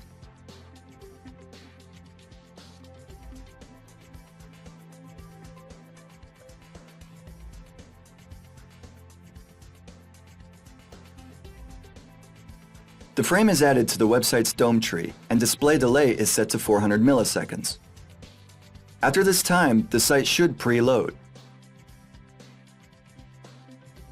The script tag is also added, which loads the code of our sniffer. Next, the load sniffer function is called to parse the page. Let's now focus on the send to attacker function.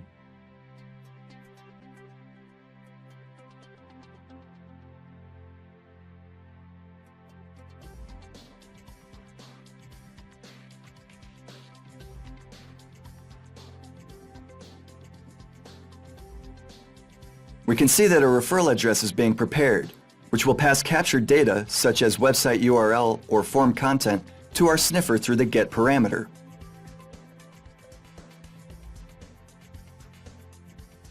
XML HTTP request object references to pages from other domains are disabled in virtually all browsers for security reasons. To circumvent this, a script tag is created and the generated sniffer link is submitted as the URL. Next, the tag is added to the DOM tree, so an attempt will be made to load the script, which will execute the GET request and send data to the sniffer. Let's see the sniffer code now.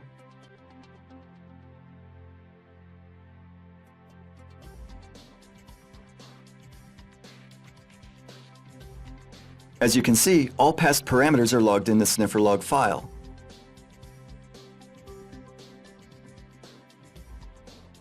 As for now, the sniffer log is empty.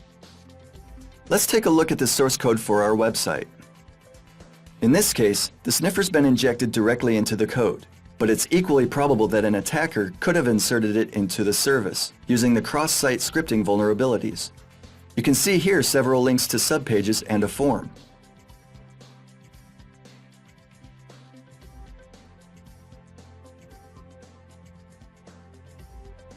The sniffer code is not executed on the subpages.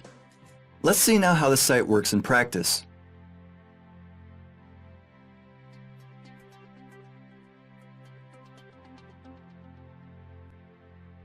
You can see here the main page. Links have been replaced with load URL function calls. Let's click on the first link. This page has also been parsed by the sniffer. Let's open the second and third links.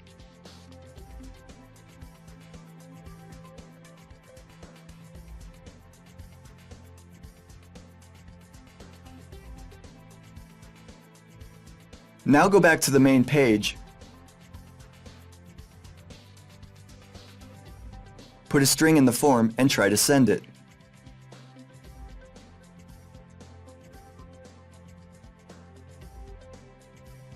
Let's see the contents of the sniffer log file. As you can see, all calls have been captured, including the values sent through the form.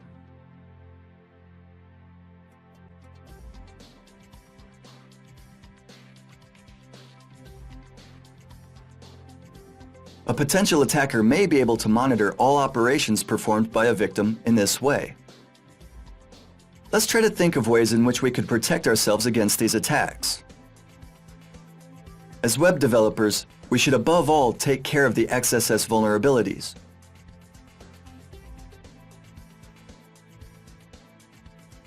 We should also make use of a frame killer. If our page is open in an iframe, the code will redirect an entire browser window to the frame's URL, causing the page to reload outside the frame. In this way, the page outside the frame with all embedded scripts will be skipped.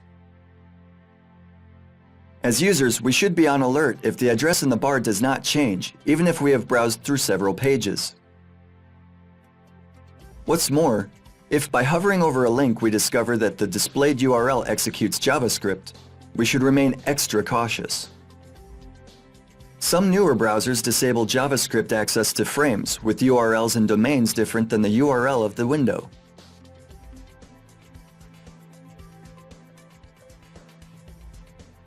That's all in this module.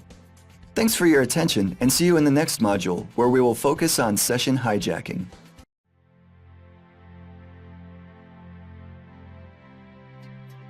Welcome to Module 17. In this module, we'll help you understand session hijacking, which is a type of attack that consists of an interception of a session. Session hijacking attacks allow an attacker to gain unauthorized access to services by taking over the active session of an authorized user. How can this be carried out? As you know, HTTP protocol is stateless. To maintain user state, cookies have to be introduced.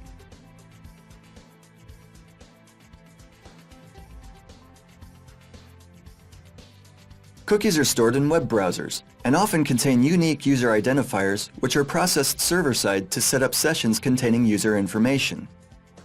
While an ID is assigned to a specific user, the exploitation of the XSS vulnerabilities we've mentioned in previous modules could allow an attacker to steal a cookie with user session ID to access services.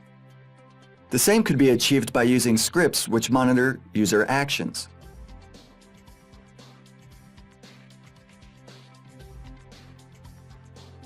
Let's see how this works in practice. Take a look at this very simple script.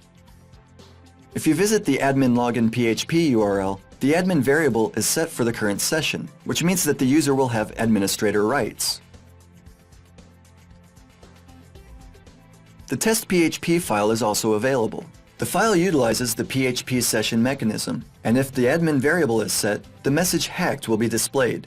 The vulnerabilities have been successfully exploited. If this is not set, the message not hacked will be displayed. Imagine that a normal user is being authorized in a service. During this process, a unique session ID cookie is generated and session information is saved server-side. Let's use the Live HTTP Headers add-on to see communications between the user and server.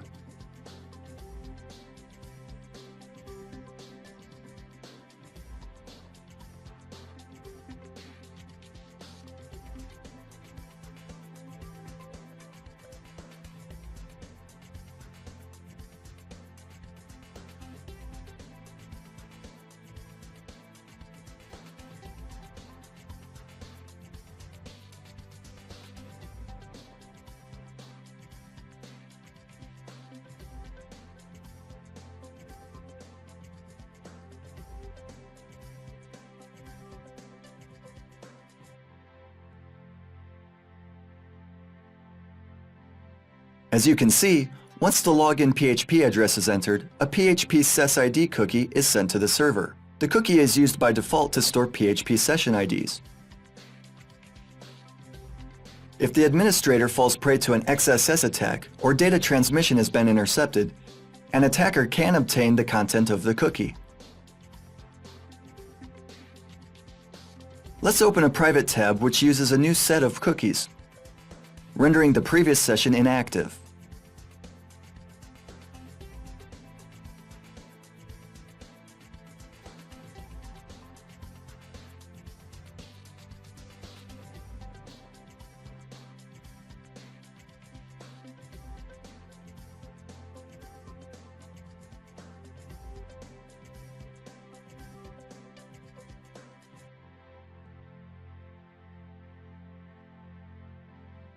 Visiting the test.php URL doesn't give us access to the control panel this time.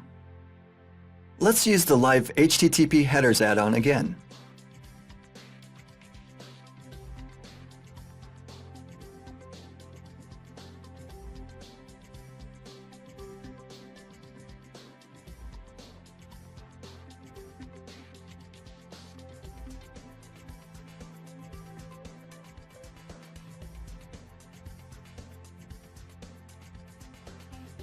As you can see, a different PHP session ID is sent to the server.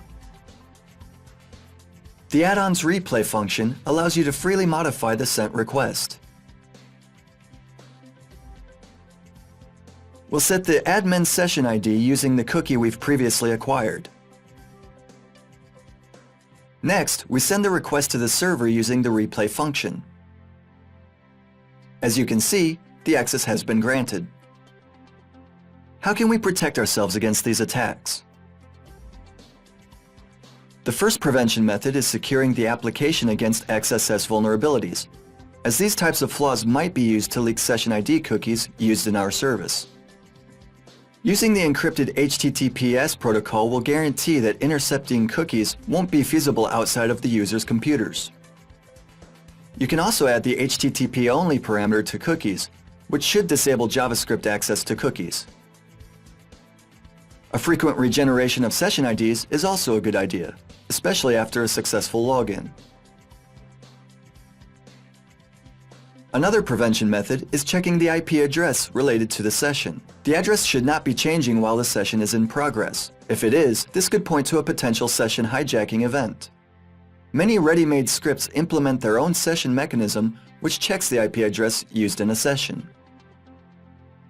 That's all in Module 17. Thanks for your attention, and see you in the next module, which will talk about session fixation attacks.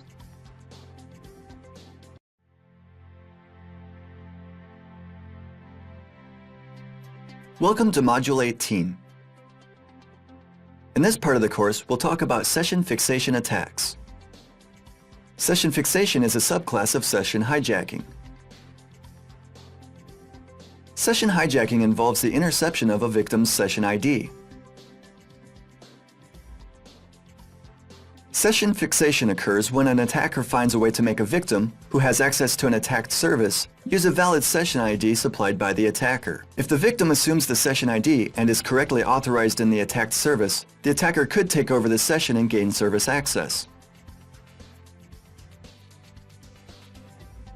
This is possible in the standard PHP session mechanism. If a user has no session history saved in the cookies and the ID is sent through the GET request, it will be adopted as the new session ID.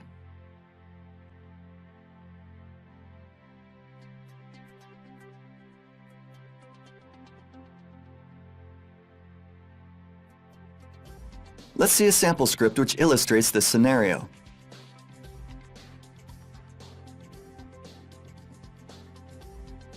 You can see here two files.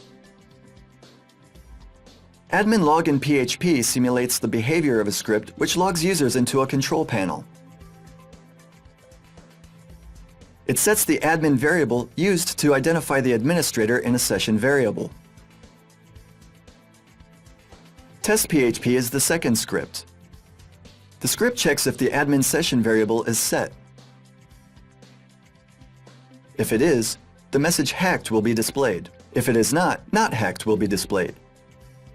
The echo session ID function, which shows the current PHP session ID, is also set for transparency. Let's now see how this vulnerability works.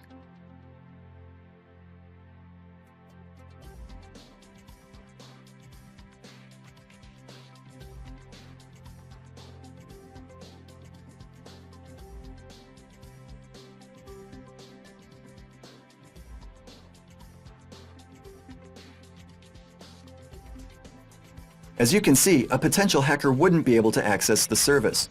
The message "not hacked" is displayed. Session ID is also displayed. The ID could also be obtained by using the live HTTP headers add-on.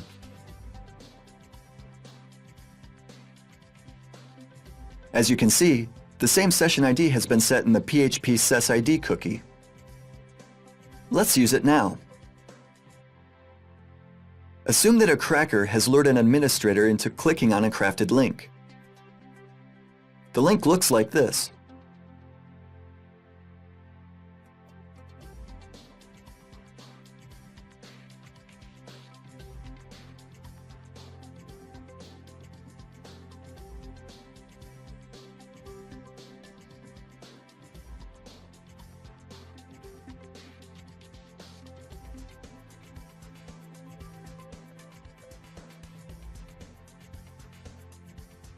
The administrator has logged into the service, and as you can see, the PHP SesID variable containing the attacker's session ID has been passed in the URL.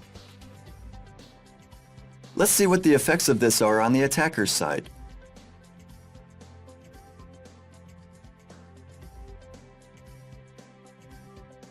As you can see, the attacker has gained service access. How can we protect ourselves against these attacks? Preventing session fixation uses similar methods to those recommended for session hijacking. Above all, it is crucial to recheck a user's IP address and other user-unique data. The frequent regeneration of session IDs, or at least the regeneration of session IDs after successful login, is also helpful. By doing this, we make sure that once a new ID has been generated, the ID known by the attacker will become invalid.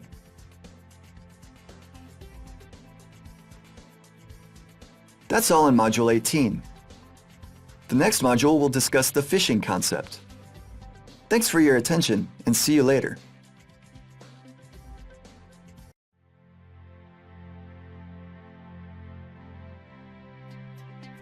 Welcome to Module 19, which will examine phishing.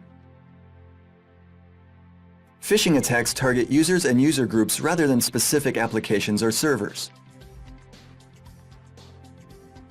The attack consists of an intruder attempting to impersonate entities, such as companies or financial institutions, in order to trick a victim into visiting a specially crafted website designed to look like the legitimate service. The page is instead set up to deceive users and steal submitted passwords and other types of sensitive information. Early phishing attacks mostly targeted bank customers. Attackers try to register a domain similar to the official bank domain, and then set up a website which masqueraded as the legitimate bank page. Next, they sent emails to potential customers of the bank which requested them to log into a service and unlock their account. These attacks have become widespread.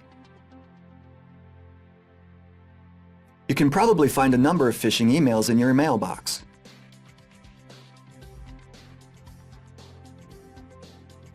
But what are the distinctive features of these attacks? First of all, the address to which the email will direct us will frequently look suspicious. If you pay close attention, you'll discover typos in the domain name or weird parts at the end of the URL. Since diacritical marks have been allowed in URLs, phishers make use of internationalized domain names to launch attacks.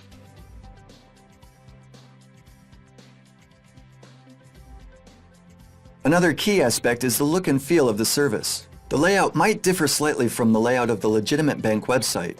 The site could contain graphic errors, and some elements could be non-functional.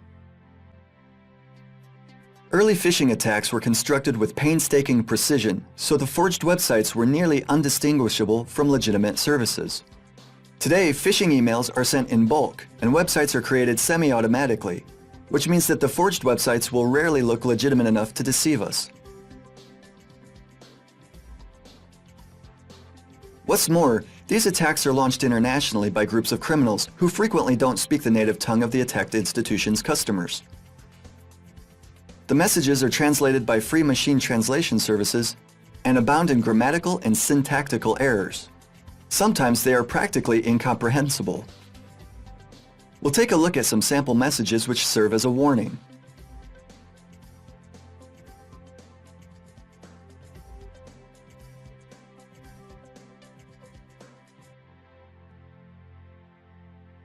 You can see here an attack which targets users of a popular auction service. The attackers have done a good job recreating the design of the service.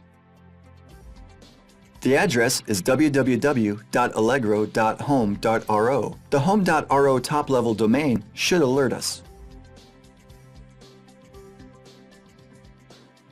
You can see in the image the content of a message sent in a different phishing attack. Everything seems to point to it being sent from Allegro servers. Remember, however, that attackers can use gates which allow them to adopt any email address. To make sure the email has really been sent by Allegro and not by phishers, you should carefully examine the headers which record specific paths used in sending the email.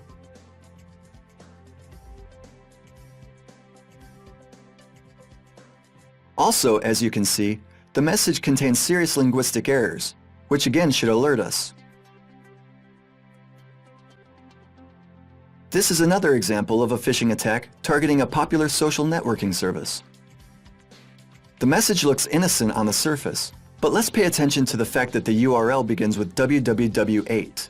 Remember that if the sent message is formatted in HTML, the visible URL could be different from the actual address to which you'll be directed.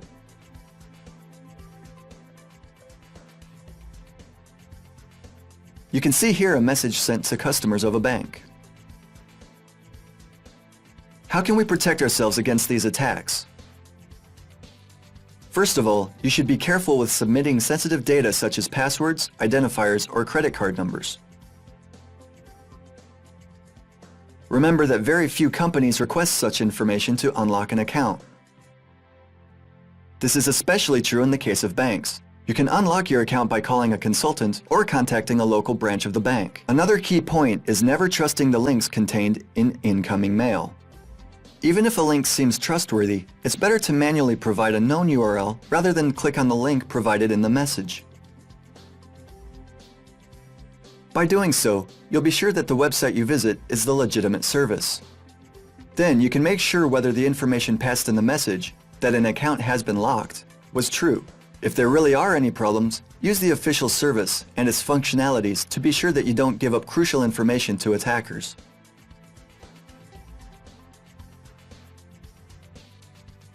It might also be worth it to check HTTPS certificates. An increasing number of websites use the encrypted HTTPS protocol to verify server identity. You can display in your browser the details of a certificate and check its validity, subject, and issuer. Browsers attempt to verify key information such as expiration date or issuer trustworthiness on their own.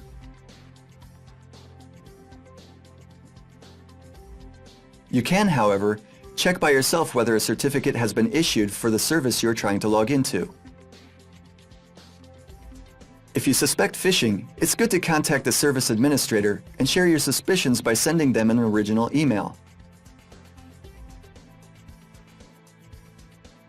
This could help in verifying the information contained in the email and protecting other customers.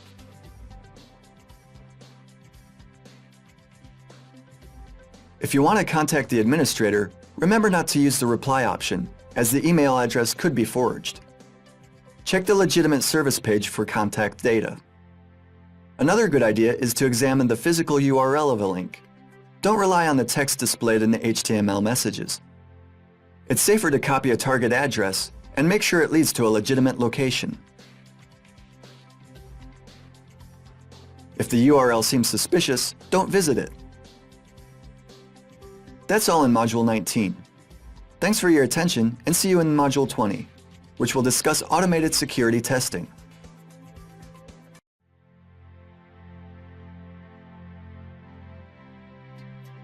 Welcome to Module 20 of our course. This module will focus on automated web application security testing.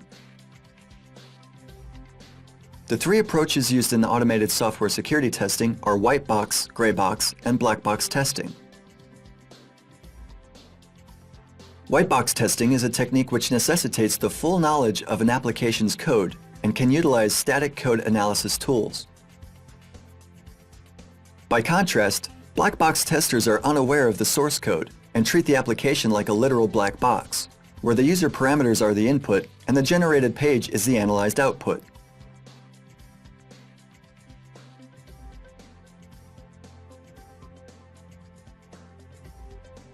Gray box testing combines the two methods. Testers may know the source code, but don't delve deep enough into analyzing it.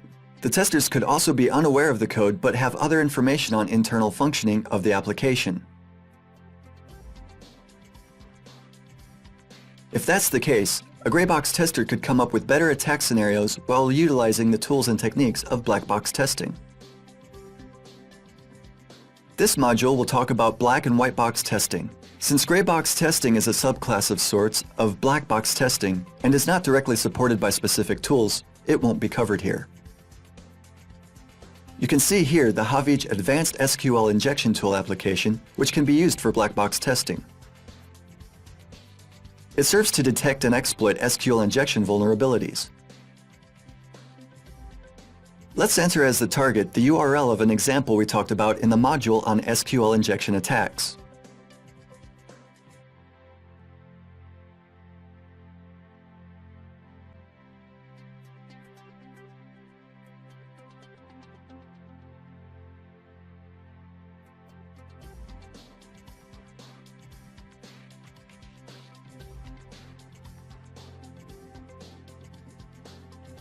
The entered URL is correct and displays a normal website. As you can see, the tool first searches for a keyword, which is later used to specify if a query has been successful.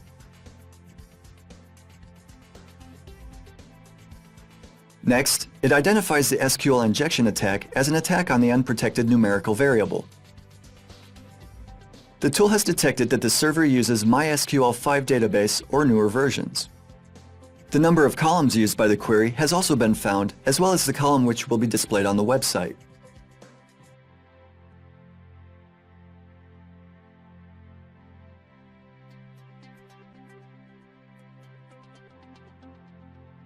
The name of the used database has also been discovered. Now we're completely sure that the tested page is vulnerable to SQL injection attacks. Let's use other features of this tool to retrieve additional information on the database.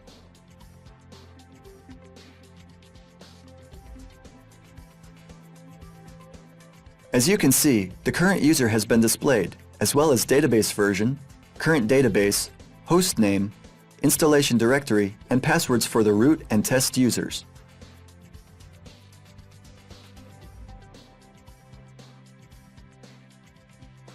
The passwords are hashed, but a potential attacker could take a shot at cracking them. You can also see that the current user has access to the test, MySQL, and information schema databases. Using the tables function, you can load databases accessed by the user and then load a set of tables used by the database.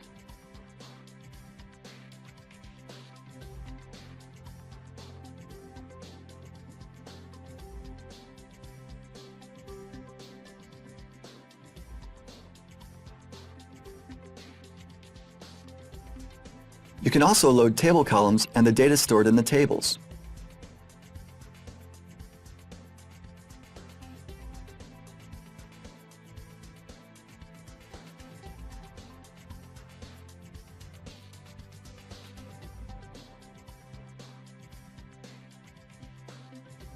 As you can see, the tool has automatically detected an SQL injection vulnerability and exploited it without knowing the source code.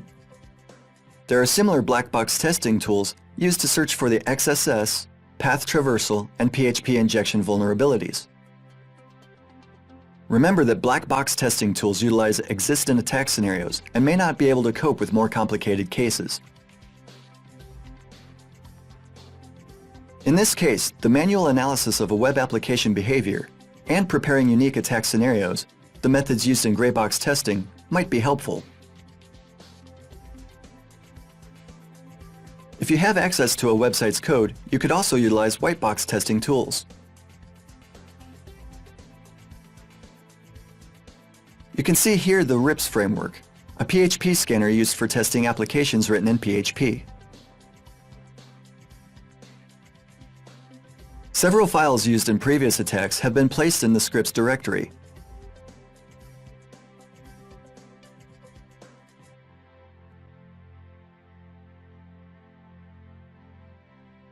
each containing a different type of vulnerability, such as the SQL injection, XSS, and PHP injection vulnerabilities. Let's now check the results of analyzing the code in this framework.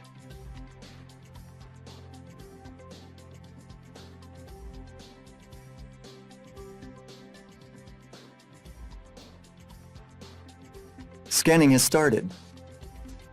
As you can see, 2 SQL injection vulnerabilities and 1 file inclusion vulnerability have been found. A report has also been generated which contains the number of scanned files and statistics on including subpages. In this case, the scripts are autonomous, but if they included other files, the framework would also scan them. You can see here the number of potential sinks, which are the actual locations where a vulnerability is exploited. These could, for example, be the functions which communicate with databases, or which include files. Functions declared is self-explanatory and indicates the number of functions declared in analyzed files. Unique sources indicates the number of sources, user input parameters. Sensitive sinks specifies the number of vulnerable sinks that are reached by unfiltered user input.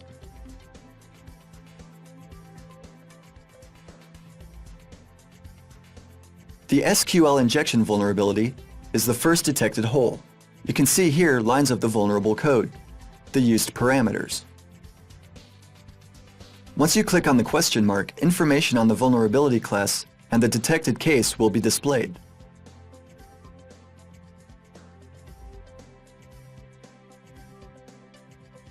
The source here is the get variable, which contains the parameters. The sink is the MySQL query function, which executes SQL queries. If unfiltered source data reaches the sink, this potentially could trigger a vulnerability exploitation. The vulnerability here is the SQL injection flaw. The shown information also includes a description of a given vulnerability case, examples of vulnerable code and exploitation scenarios, techniques for removing the flaw, and other related topics.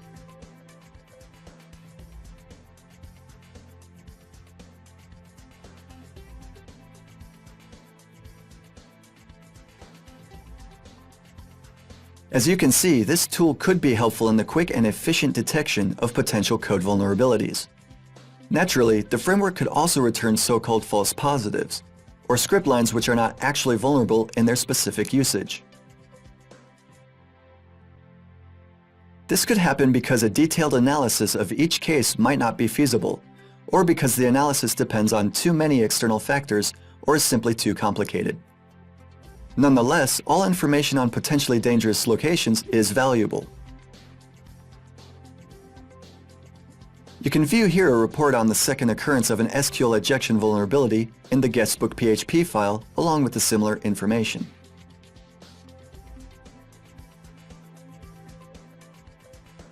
Finally, you can see here an instance of PHP injection vulnerability. You can also find out more on this specific occurrence and the vulnerability class in general. To scan the application for XSS vulnerabilities, switch the framework to a different mode.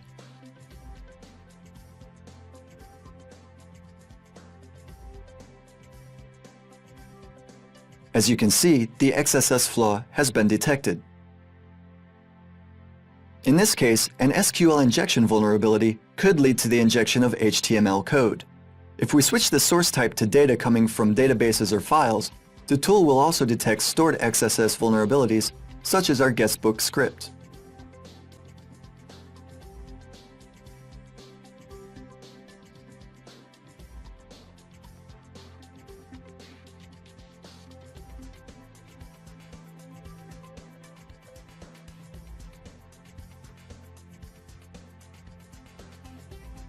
As you can see, the tools used for black box testing and white box testing might be really helpful.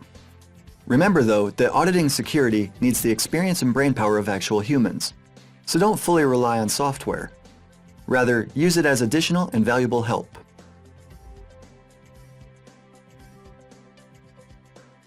That's all in Module 20, and it's also the end of this course. I hope that the resources and advice we've given you have proved useful and very interesting. Thanks for your attention. Please feel free to check other training courses which you can find on our website. See you!